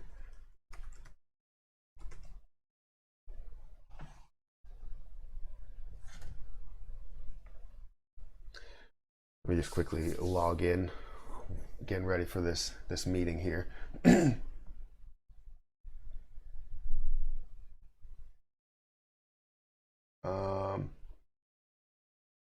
I just joined. Hope you're happy now. I can't put food on my family's table. Aw. The funny thing is, when I was a kid, my 3 meals a day came from $1. So I know how valuable $1 can be. So I'm there. I understand you're sarcastic, but yeah, just to throw that out there. Very poor as a child. Now I'm not. But very poor as a child. Sorry, let me just quickly log in here.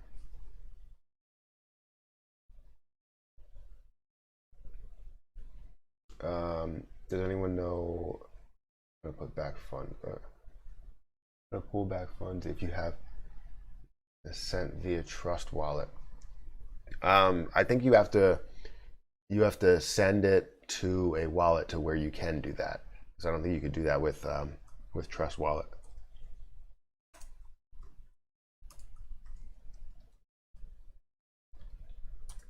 So like for me, I would send it to crypto.com, as long as you can send that crypto to crypto.com.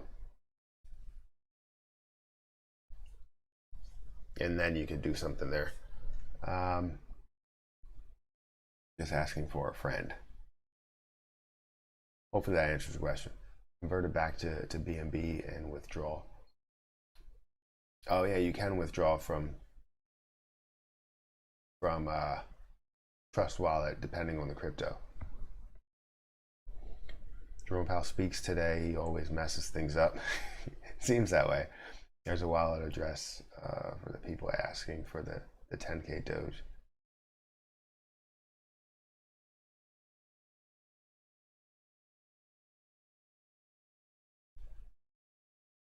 Be patient with that safe moon, guys. That thing has just begun. Yeah, I'm holding on to mine, letting it sit there.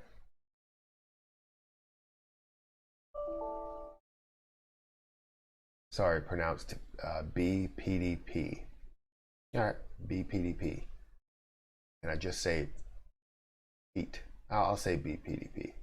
Let's see if I can remember that. I should be able to. This is the public key of the scammer. Stay away from it. Yeah, so let's stay away from all of that. Biden is I missed it. Biden is speaking too about the infrastructure plan too. I have some Safe Moon. You miss boiled hot dogs? I don't. No, not at all. I don't miss it. Boiled eggs and ramen is better. I just had a bunch of ramen, and I mean, I wish we would have bought like pasta, because it was a lot of times where I was only eating one meal a day, and now I do that. But oh, I gotta reel off. Sorry, let me do this. I'm getting distracted. But yeah, now I do that. I don't even know what I was saying. Now I do.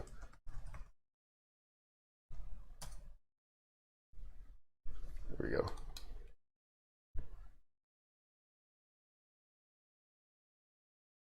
Yeah, we have a lot of pasta, but I wish I bought pasta when I only had $1 a day to eat.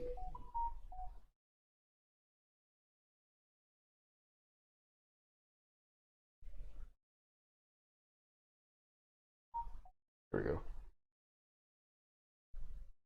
There we go. I have OCGN mentioned in the press conference yesterday in the vaccine. So yeah, OCGN was making some moves recently. I don't know what they're doing now. Where's they're decreasing quite a bit. 3% down, 3.7% down to $11.23. That had a massive increase over the last couple of days. Could have gained a ton of money out of that. And someone did tell me about OCGN around here, and we did look at it, see what the growth was. I just didn't get into it, and I don't have the availability to buy into anything, so I wasn't really into purchasing new stuff because I couldn't. Can't even hook my bank account up to this for some reason. I have to call them to see if they can do that manually.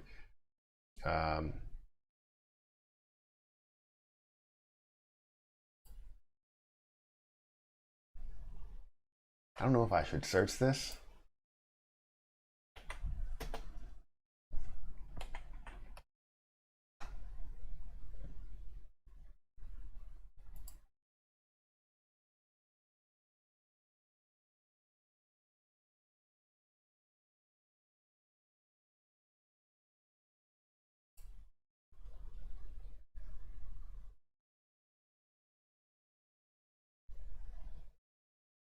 I don't know if I should.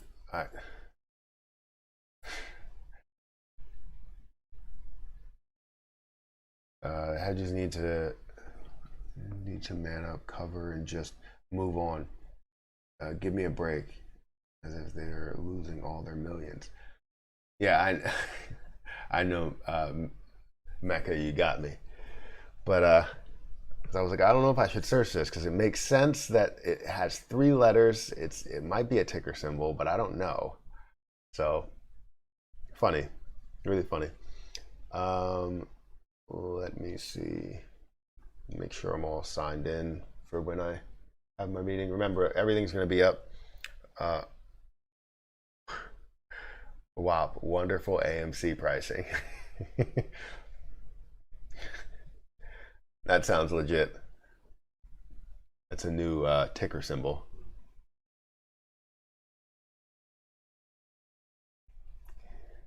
Should I buy some WAP? I was like, oh, okay. If you want.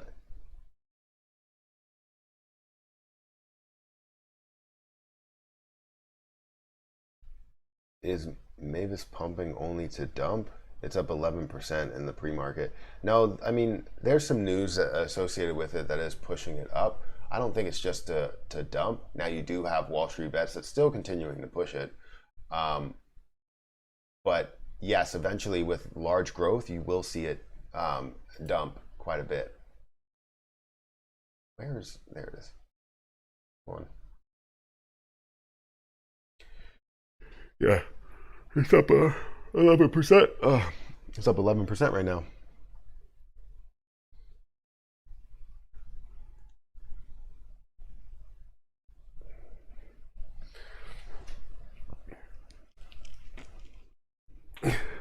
Some WAP and ICUP.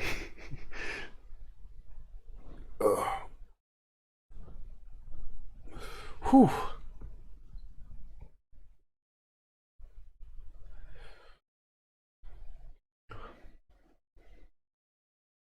Carl time. Just beat him a little. What? If you're buying WAP, check out Simp. I'm sure both of them are great. AMC is down almost 5%, below $11. This is being completely torn apart by, Hedgies. Mr. Hedgie himself. Crazy to see that drop that far. Look at that. Look at that drop. Horrible.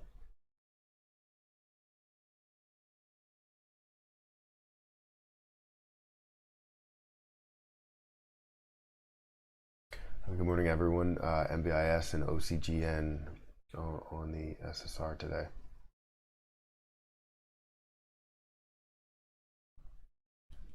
Oh, yeah, because they had MVIS is on the SSR. The SSR really doesn't matter. If they're looking to short the position, they're going to continue to short the position. For people that are selling the position, that's a different story. If people are selling, it doesn't matter about the SSR as well. People are actually getting out of their position. It's not going to be an issue for people selling their position. $1 to show a bit of support is okay with me. Thank you for saying that. 2 mil slap on the wrist for 100 mil of BS. Crying Hedgie going on for months. Huge babies. Yep, BTC is selling off too. Could just be a red day in the morning. I've sold some off the top, so a good dip to buy for me. Yeah, there's a lot of different positions that are decreasing right now. And I said that the pre-market doesn't really tell you too much because it does show like grounds for reversal. AMC does not look the most positive. It doesn't look really that good. What's GME doing? I haven't even checked that. GME is down 2.6% as well, down $4.54, which is not a crazy amount, but it is down. We expect this to be up. And we're not going to see every day that's a green day. There's a lot of days where we will see red days, and we've seen that for the past 3 weeks to a month. We've seen everything be red for a while, and we were hoping and wishing and praying for a green day, just because it's so like blah. You know what I mean? I think the hedgies are taking this personally. No doubt in my mind. Yeah, of course. And to tell you the truth, like, they can find other ways to make money throughout this whole situation because it ends up being more predictable. Knowing that we're going to buy in, knowing that we're holding the position, knowing that they hold the narrative means that they don't have to do much research on anything. They can make a crazy amount of returns by, consistently shorting it, consistently covering those shorts. And yes, they end up losing money, going all the way up, but as they short it, they're going to make some money and continue to gain money on the way down.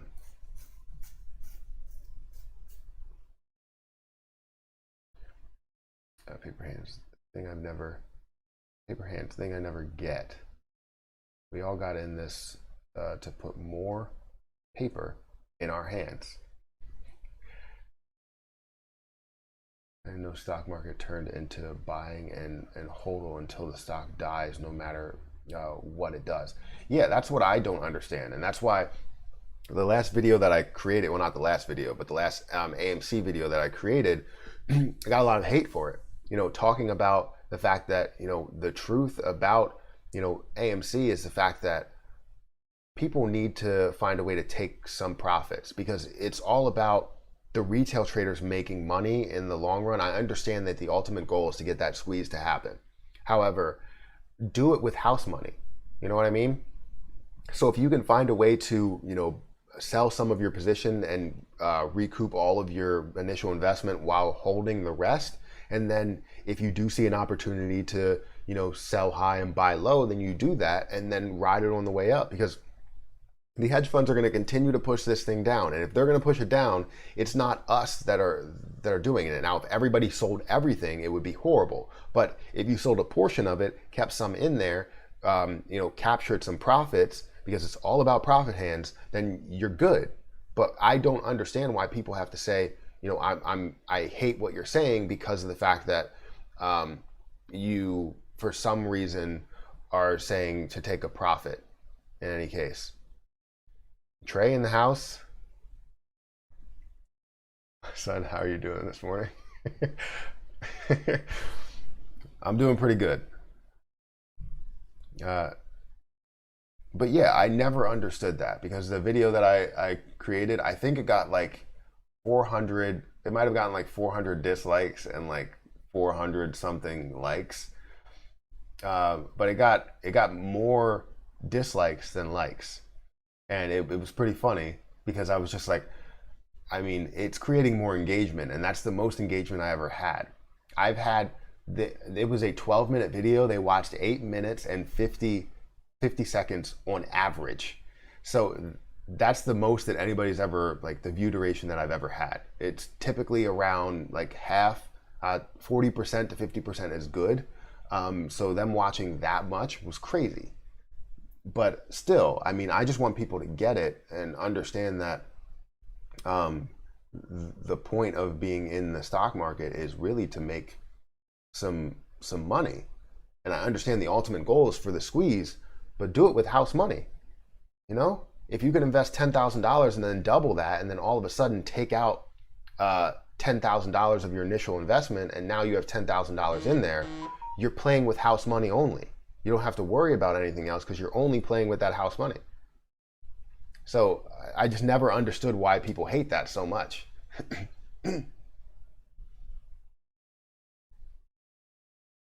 Just don't be an Uncle Bruce. For God's sake, Matt, you're good. Thank you for saying that. Yeah, that's the way that I feel. Being in the stock, or actually trading in the stock market, investing for, not really a crazy long time, but a long-ish time, it makes sense to care about profits and care about other people, especially new investors. If anybody's new, if you don't make money in this case, it's going to take you away from the stock market probably forever. Thank you for saying that, Jimmy. But yeah, I got a lot of hate on that video, and I'm not a person that sits here and go, oh, well, I'm right and you're wrong. Sometimes I'll do that, but I just want people, I don't care about being right. I just care about people understanding and finding a way to make some profit, securing their profit, and then being able to invest with house money and, do whatever they have to do. So make your money, protect your money. That's what I'm saying.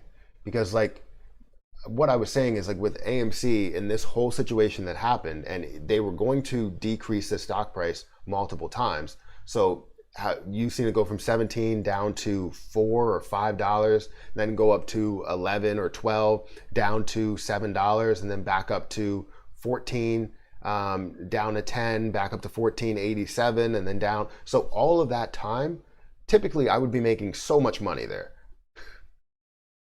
Who's Godchill? Strange name. Yeah, I don't know who that is either. I kind of skipped over that.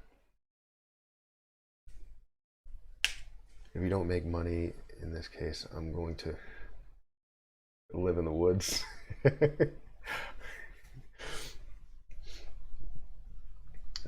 Hopefully you have a nice log cabin or something in the woods.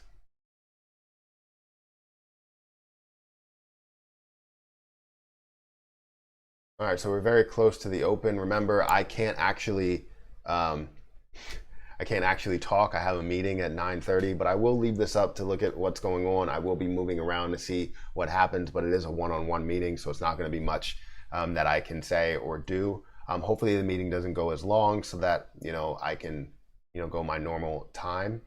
But if it does go, to 10 o'clock, then I will basically be on 30 minutes after that meeting happens. So thanks, Trey, for showing up, and everybody for showing up. But if you want to stay, then feel free to stay. If you don't, then I won't hold it against you.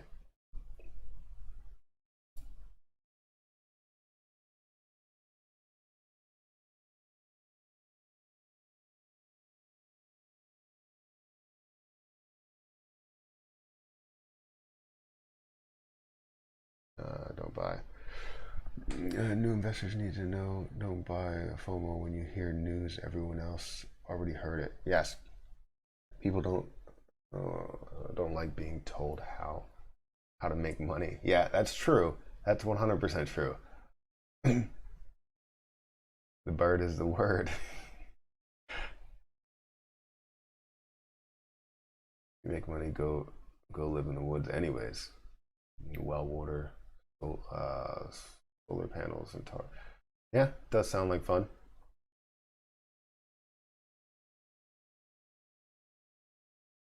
Stop saying that guy's name here. He's nothing but trouble. Who?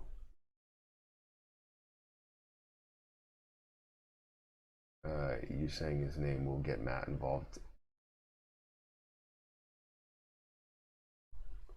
Okay, well then I don't know what name, so we should just stop with that name. Doesn't really matter.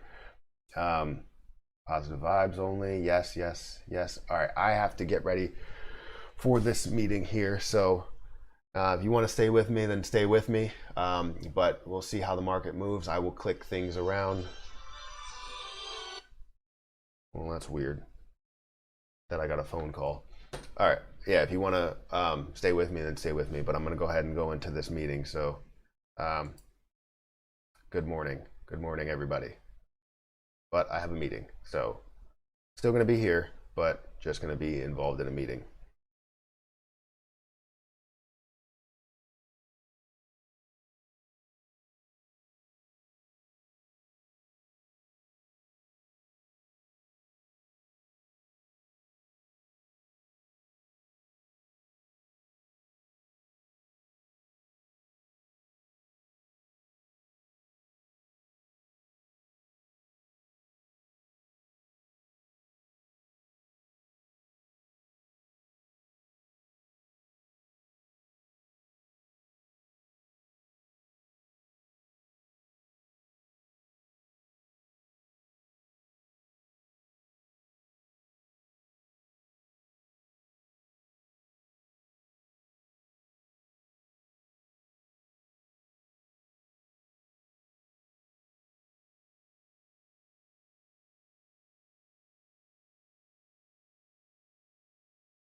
Actually, my meeting was pushed by 15 minutes, so it's going to start at 9:45. So let's see how things are moving right now. AMC, let's see, that's making its move. Oh, it's making a little bit of a move up. It did drop down a little bit in the first minute, but you're seeing this second minute actually make a move back up, increasing above where it opened at $10.90, and now it's sitting at $10.96. So seeing a pretty decent move here. Let's see what this is going to be. If we're going to see some positivity, get back to break even, hopefully, if not much more than that.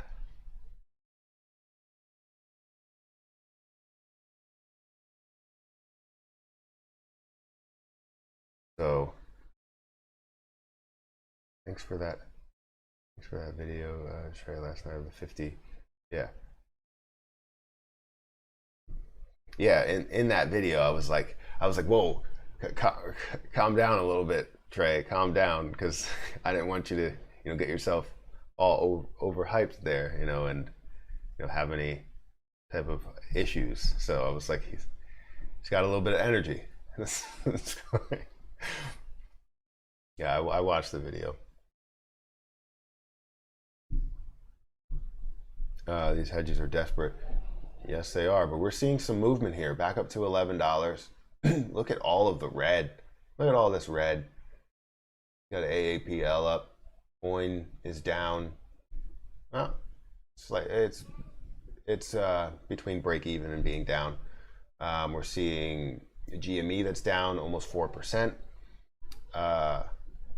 Mars down. See, MVIS is actually up 12%. We're seeing that increase some more. I'll continue to make that move up. That's good. Love seeing positivity. Heart beating intensifies. It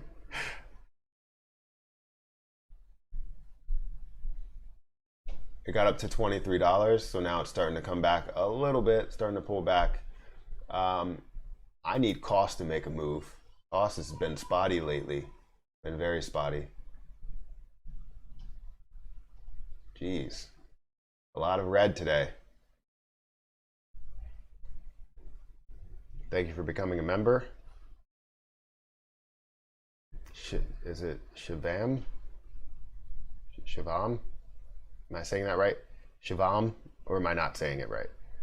You could spell it out phonetically, or I could just say Patel. I survived 2 heart attacks, and every time I see you in a video, it gets my blood and heart pumping. Yeah, does have a lot of energy. AMC, pretty good, making its move, making a pretty good move up to $11.10. It's not bad. $11.12, $11.13. So we're seeing it past that 15 moving average. That's good. Hopefully we could see that curl up and cross over with the 200 EMA. Showing some pretty good movement, some pretty good life at the moment. Even though a lot of things are down, hopefully we can see everything come back and end up being, green today. We're not seeing, if we look at some of these positions like Coinbase, it is only down 0.5%. That's not bad. DraftKings only down 0.9%, almost 1%. Just say Shiv. All right, well, if that's what you want, I'll say.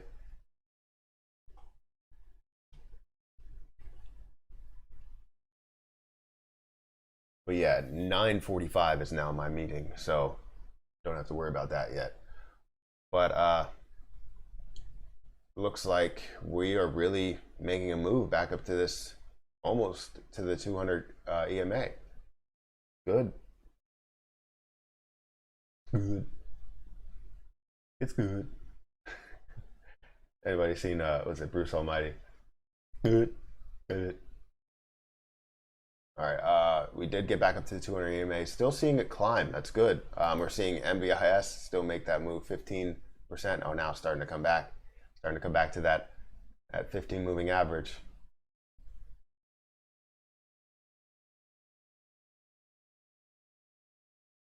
It'll be the best complementary of personalities and the most transparent YouTubers in the stocks. You're probably right. You're probably right. You are correct. GME is actually making that move up. It's now only down 2.5% instead of, I believe it was 4%. So making that move back up to the 200 EMA as well. I want to see Fubo TV make a move, but they're not really making a move. They had a large jump, large green candlestick from that $21.38 mark all the way up to $21.66. So we're seeing some good movement there. That's good.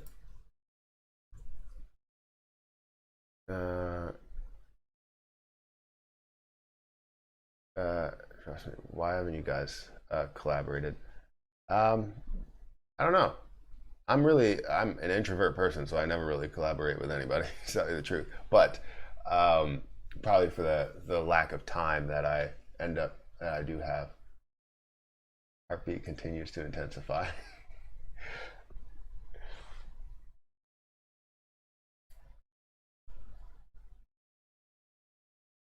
So yeah, we're seeing it at $11.36, 38 cents, getting to a high of $11.39. Let's see what Doge and all the crypto is doing, because I am completely upset with Ethereum. I need them to stay low, so when I get this money back in the Webull account, I'll be good, and then I can, ride it on the way up. I needed to stay at $2,000 and then show signs of life at $2,000, so I can, buy in at that point and ride it on the way up.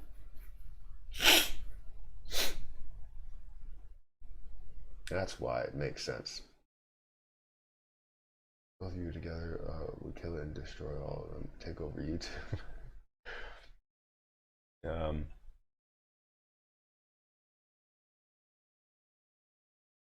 I was about to buy it. Buy when they did, but where both complement each other so well. Yeah, he has a lot of energy. I don't have as much energy, and I'm an introvert. I know he's more extrovert. He said it on stream and in different videos. So yeah, but yeah, that's why. Yeah, we would.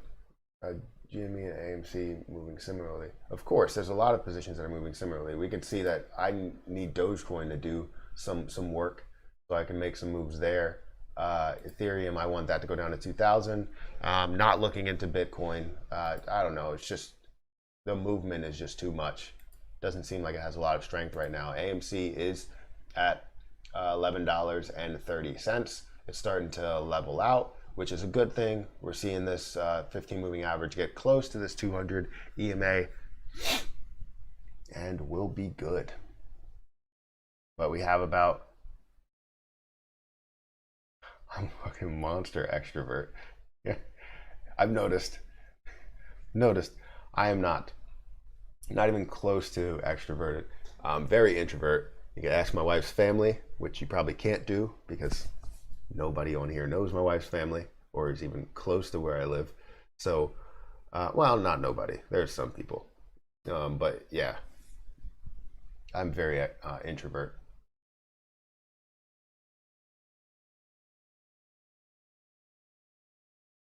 But yeah, sitting at $11, starting to level out. Not really seeing too much volume here. We did see actually 7 million shares worth of volume is decent. It's not bad. It's not the best, but it is decent.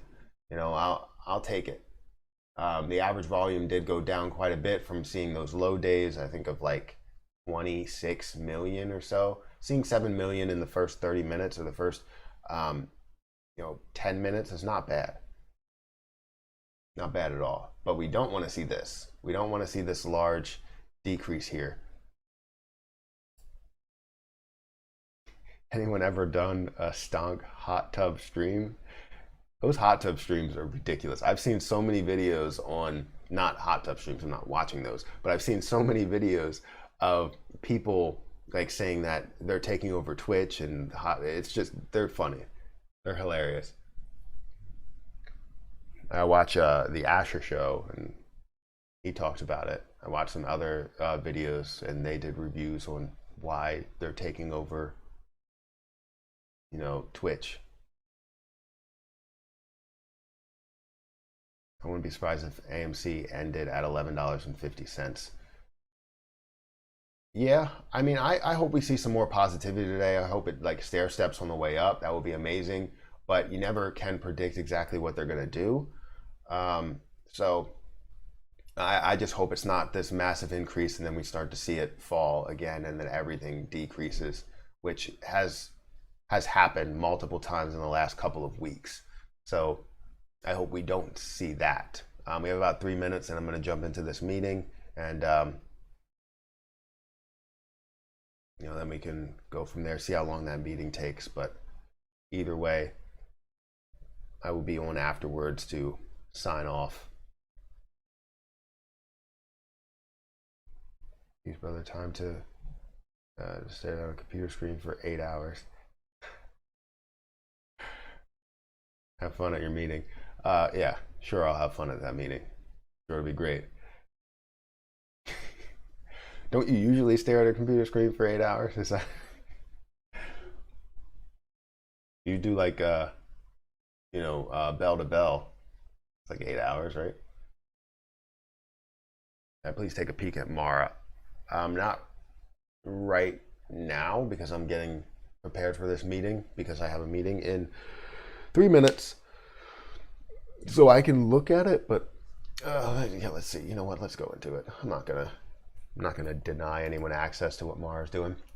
So yeah, Mara is actually making a little bit of a move here after that downward, pull.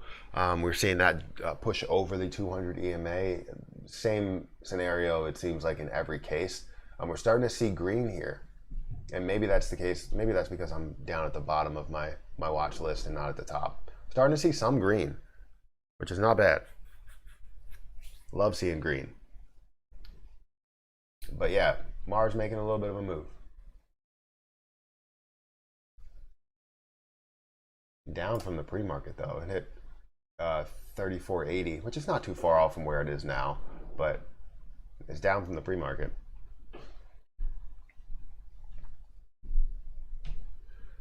All right, well, I need to still type up some things for this meeting here.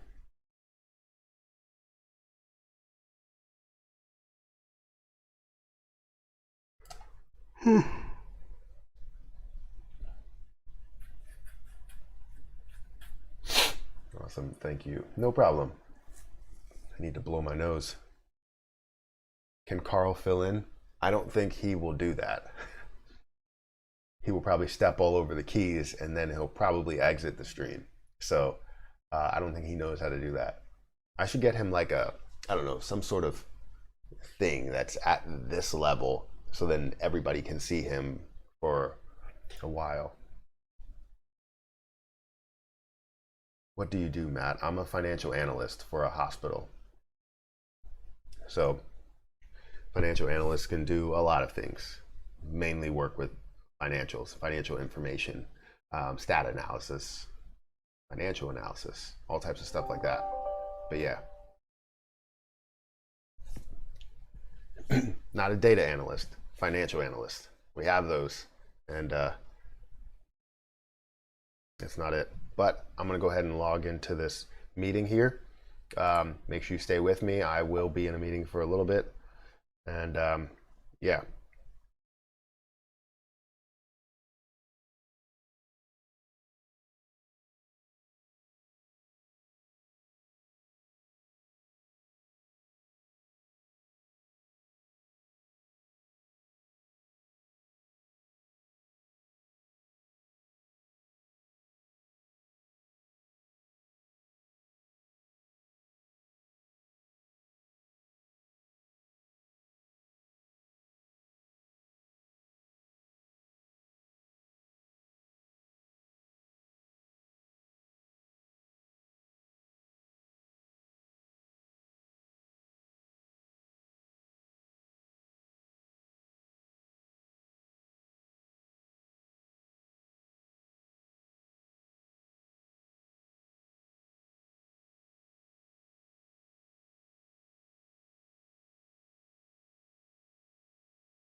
What's up, guys?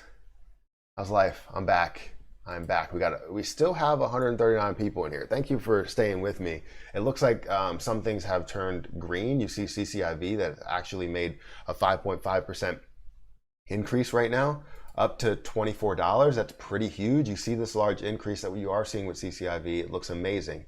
AMC is starting to kind of level out, fall down to $11. Luckily, it hasn't decreased to $11. But yeah, I'm back on. I'm back on just for a few more minutes. Since it did take away like 15 minutes, I'll stay on for another like 15 minutes. Thank you everybody for staying on with me. I mean, it means a lot. It means that you really care. You really do care about me. Everyone's still doing good, waiting for MVIS. I gotta run too. Have a great day, everyone. See you again soon, Matt. Thank you for stopping by. I know you're not here, but thank you. Is the sound off or is it just me? Had to leave for a few minutes. Sound is broken on your device. Throw it out. Yeah, but it looks pretty good. I mean, well, not AMC. CCIV looks pretty good. It's up 6%. That's really growing. Starting to make a little bit of a pullback, but not too much. You are seeing this make a pretty decent move. We care. Thank you for caring. We got to 500 likes. You guys are amazing for getting me to 500 likes as I was on a meeting. Thank you for being such great people. 9 members today.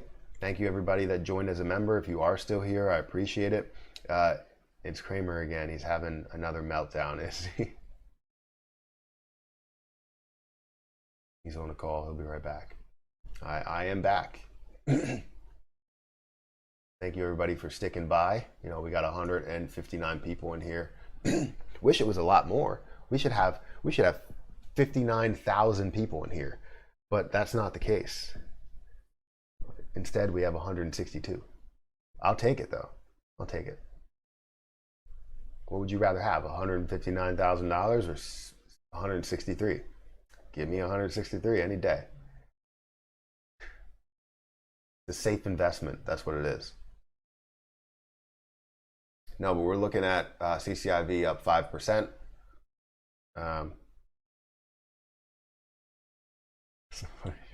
Kramer again. Yeah. BlackBerry's up 3%. That's pretty good. Take that. Fubo TV is up 0.2%. I just need that to stay up there. Continue to rise up to $25. That's where I'm looking to sell at. I know it can get higher, but that's where I'm looking to sell at. What's OCGN doing? It's down 4%.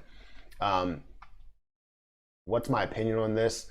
I hear that there was news to why it was increasing. I was closing 100 million registered direct offering common stocks.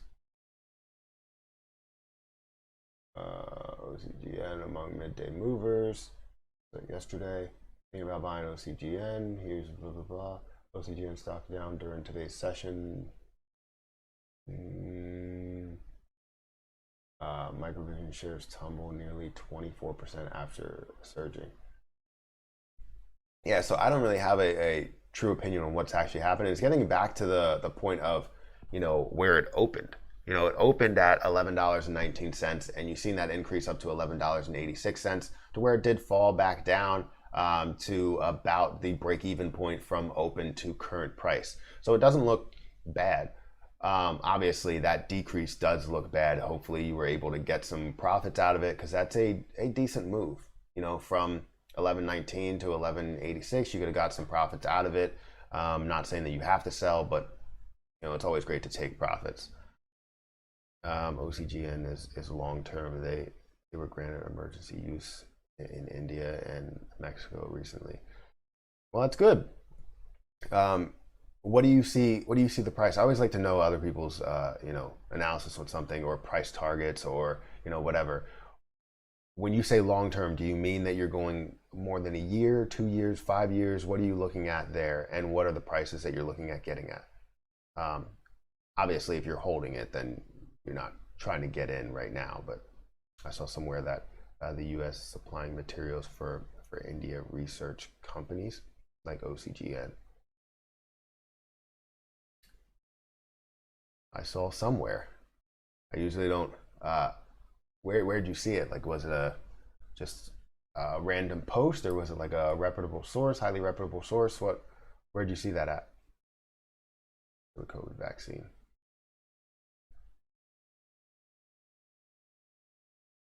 Hit $14 back in February. At least 6 months. At least 6 months. That's what you're looking for, that margin increase. Back in February, yes, it hit $18, a high of $18. Ended up decreasing right away, falling back to about $10, and then falling down quite a bit, all the way down to $5. Didn't really show too much strength as it was decreasing. Did jump up and hit $14 back in March. Hit $18 in February, $14 back in March, and then it decreased basically all the way down to that point where people were thinking that, you know, it was kind of dead in the water. But it did have a pretty good couple of days, right? I like to buy the dips on Yahoo Finance, I believe. Okay, or Market Watch. Okay, that's not a bad source. We do have 500 likes in here. Thank you guys for hitting that like button. I'm only going to continue for a little bit more. I appreciate anybody that has stayed with me to see, you know, what the stock price was doing. We had 177 people. We had 200 people for a while just sitting there, and I appreciate that. But we do have 177 people at the moment. Yeah, I think MVIS is jumping up 20%. Wow, 20% again. We're seeing that make its moves. It's not coming back. The good thing is, I like to see a healthy pullback. You know, that's what I like to see, because whenever you see these large increases, you expect a large decrease, right? And it did have a large decrease, but it's showing a healthy pullback now, and then it's starting to bounce off of that pullback. That's what I like to see with MVIS. So I like to see with any position is a healthy pullback, and then a good bounce off of that pullback. So seeing this really negates like a lot of this growth that you had before it, showing strength here in multiple cases, multiple points. Had a question for you, Matt. Yeah, go ahead, ask away. There it is, CNN. Okay. I'll take that source as well. I usually don't like to just go with like news sources, but that's really all you have most cases is news sources, and you have to factor in a lot of variables when those news sources happen. You know, like what's their political agenda is the main thing. But Cage, go ahead and ask your question.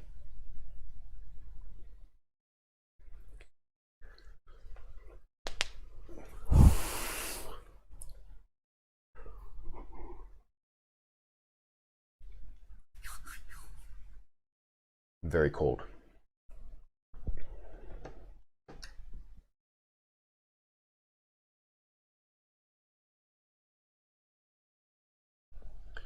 Go back to MVIS at $22. Go back into MVIS at $22. Use the profits I took from yesterday.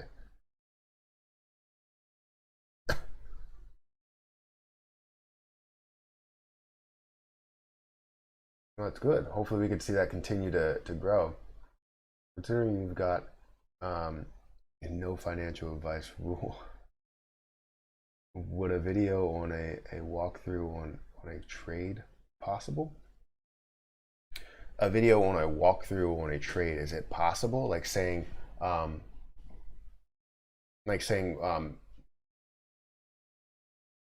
sorry, I'm just trying to figure out walkthrough on a specific trade that I would make, or a specific trade that you want to make. Are you saying like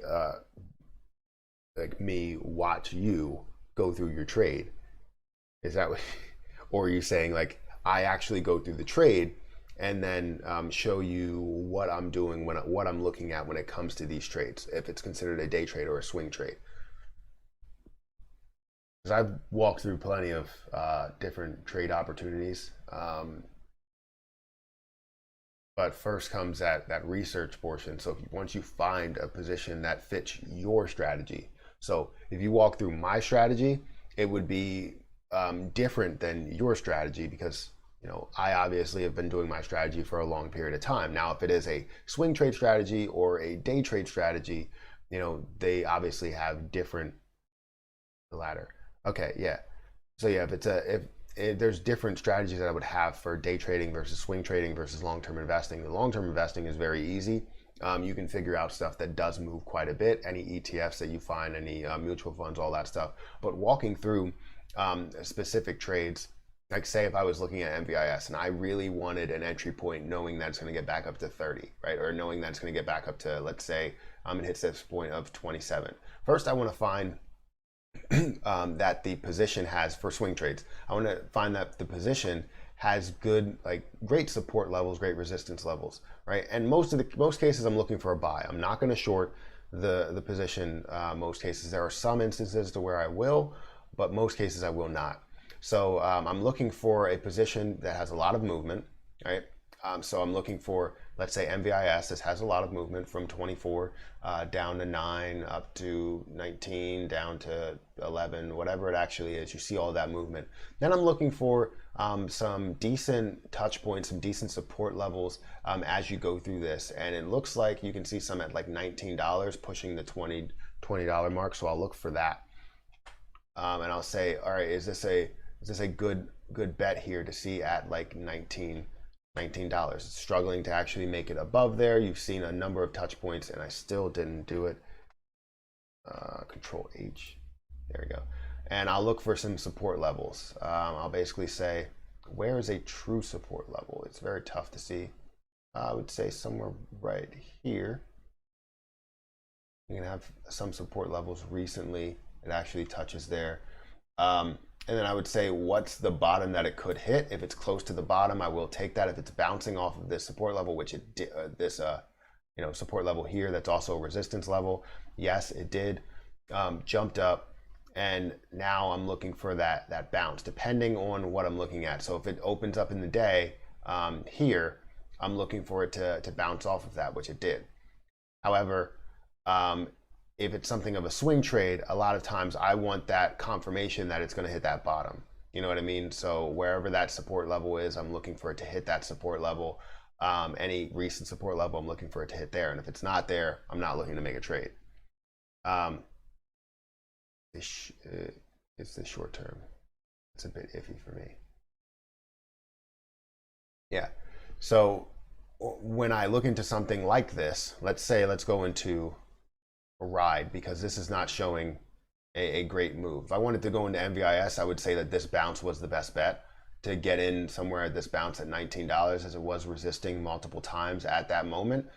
You want to go in closer and look at that, but I have validated that. And then you can see that increase over the after hours market, over the market open, and then you'll be able to get that bounce off of a quick swing trade. You know what I mean? That's literally one day, less than one day, that you would end up having that. You would get a decent swing trade. If it continues to rise, it continues to rise. But I would probably just take the profits wherever I can take them. But that would be a good instance of capturing a swing trade, just seeing that bounce off of a previous resistance level and now current support. So easy swing trade to actually look at there. I don't have any money to be able to do that, but I would have done it. As you go into something like, let's look for ride, because ride is tough. So ride, if I'm looking for a short-term swing trade, something around a month and a half, this was something that I was really looking at as a big move. However, it went past this current portion, and it does not have any other supports as it does get into there. So these are the new lowest lows.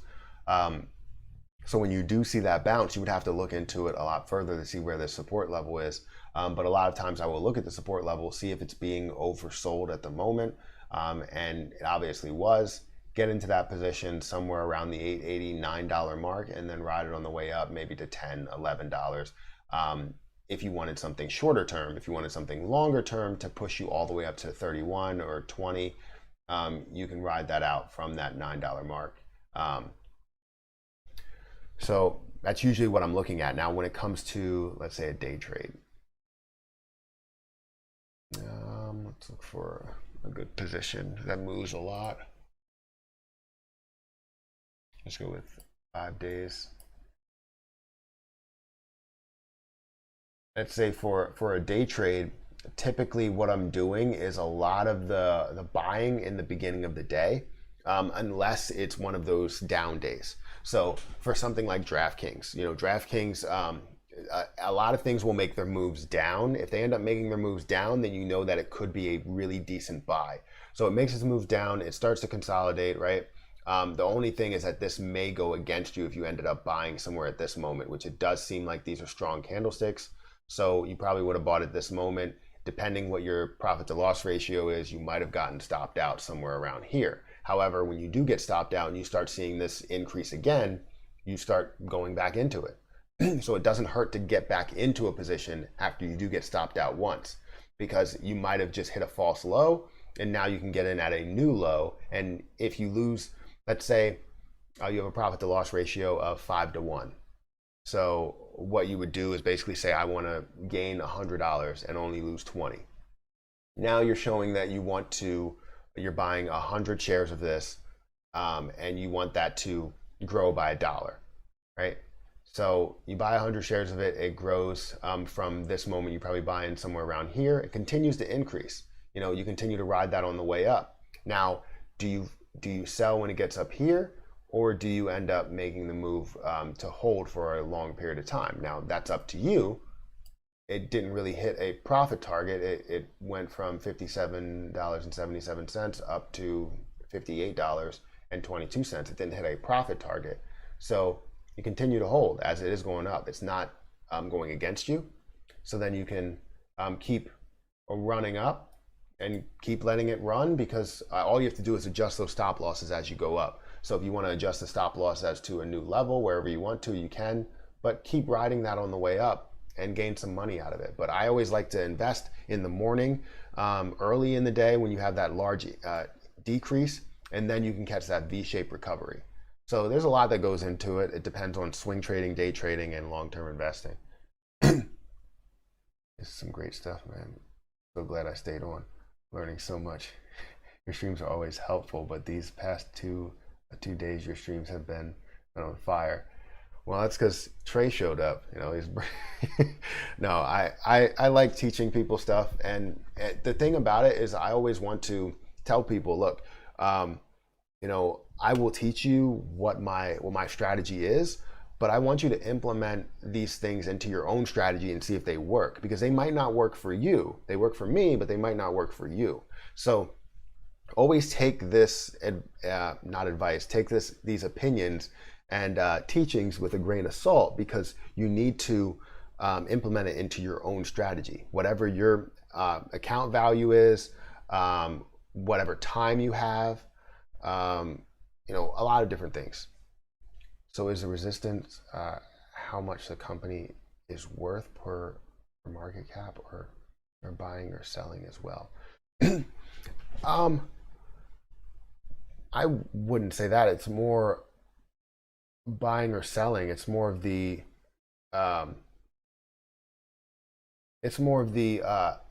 limit that people put on it, the worth that people put on it at the moment, I guess, if that's what you're getting at. But a lot of the resistance levels, you can either look at short term, look at the level 2s and say, okay, this is where a current support level is, because we have 3,000 shares that are going in that are going to be coming in at $58.25. So to put it there, or to put another support or another breakthrough point at $58.13, knowing that a lot of people want to buy there, right? But then you'll also see some resistance levels. You also see some resistance levels. Sorry, I got caught up. You also see some resistance levels at high points. So like $58.49. You'll say it gets up to that point. That's where it's going to be resisting from. So it's really going to fight at that moment. So you can find it there short term, or you can find it via the chart. So it's based on buying and selling strength. You know, if we have buying power at a certain level, typically, that's basically going to say where people find the most value in that company, if that makes sense. So when it gets down to these points of like multiple touch points, it's showing that it has strength somewhere around that $58.35 mark, right?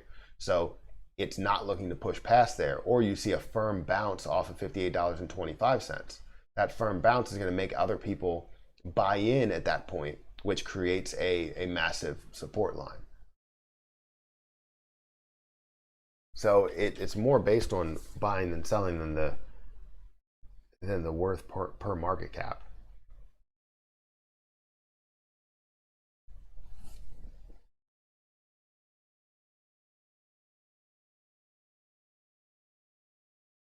But yeah, day trades and swing trades are definitely different from one another. You use the same tactics, or I use the same tactics, but then long-term investing is a completely like different animal. If you wanted something to where you were going to catch an ETF at its low, you can do that, but you have to figure that out. But you can use support and resistance as well, because a lot of those are very predictable. But yeah, all right. I think that's pretty much it. Thank you everybody for staying, with me, over, that time. I know I was on a meeting, and, we were able to, talk and whatnot. So, and you were able to talk amongst yourselves. So 130 plus people stayed with me. I'm trying to build my own strategy. I really like your opinion and level-headedness. I'm trying to get not copy your strategy word for word. Yeah, I like hearing that, because again, creating your own strategy is key, to your success.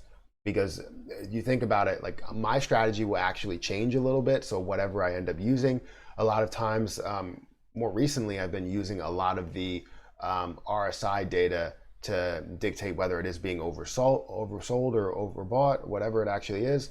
I've been using that in my strategy a little bit more. I've been researching about the MAC 10. I've been researching about different indicators that I can use, but I always like to stick to around the same strategy as long as it's working, Thank you so much, man. I'll see you tomorrow for another fire stream. That's what I like to hear. All right, make sure you guys hit that like button on the way out. Hit the subscribe button if you're not subscribed already. It does help me out a ton. Also, if you want to join as a member, please do so. The link is, or the join button is right next to the subscribe button. And if you want to join as a Discord member, the link is in the description. Definitely hit that link and sign up. It's $5 for the Discord group, and then $10 for everything else on Patreon. But then there's a $20 option to where I go through book readings of, like, say, how to day trade for a living, give my opinion on what I feel about that, different sections as I do break it down, and I also label the title accordingly. So that's pretty much it, guys. Thank you so much for watching. Oh, if you want to check out my MP Shorts channel, please do so. I don't have the link anywhere. Oh, and the link is in the description. If you check the link in the description, you'll see the MP Shorts channel. Show your support over there if you want to subscribe over there.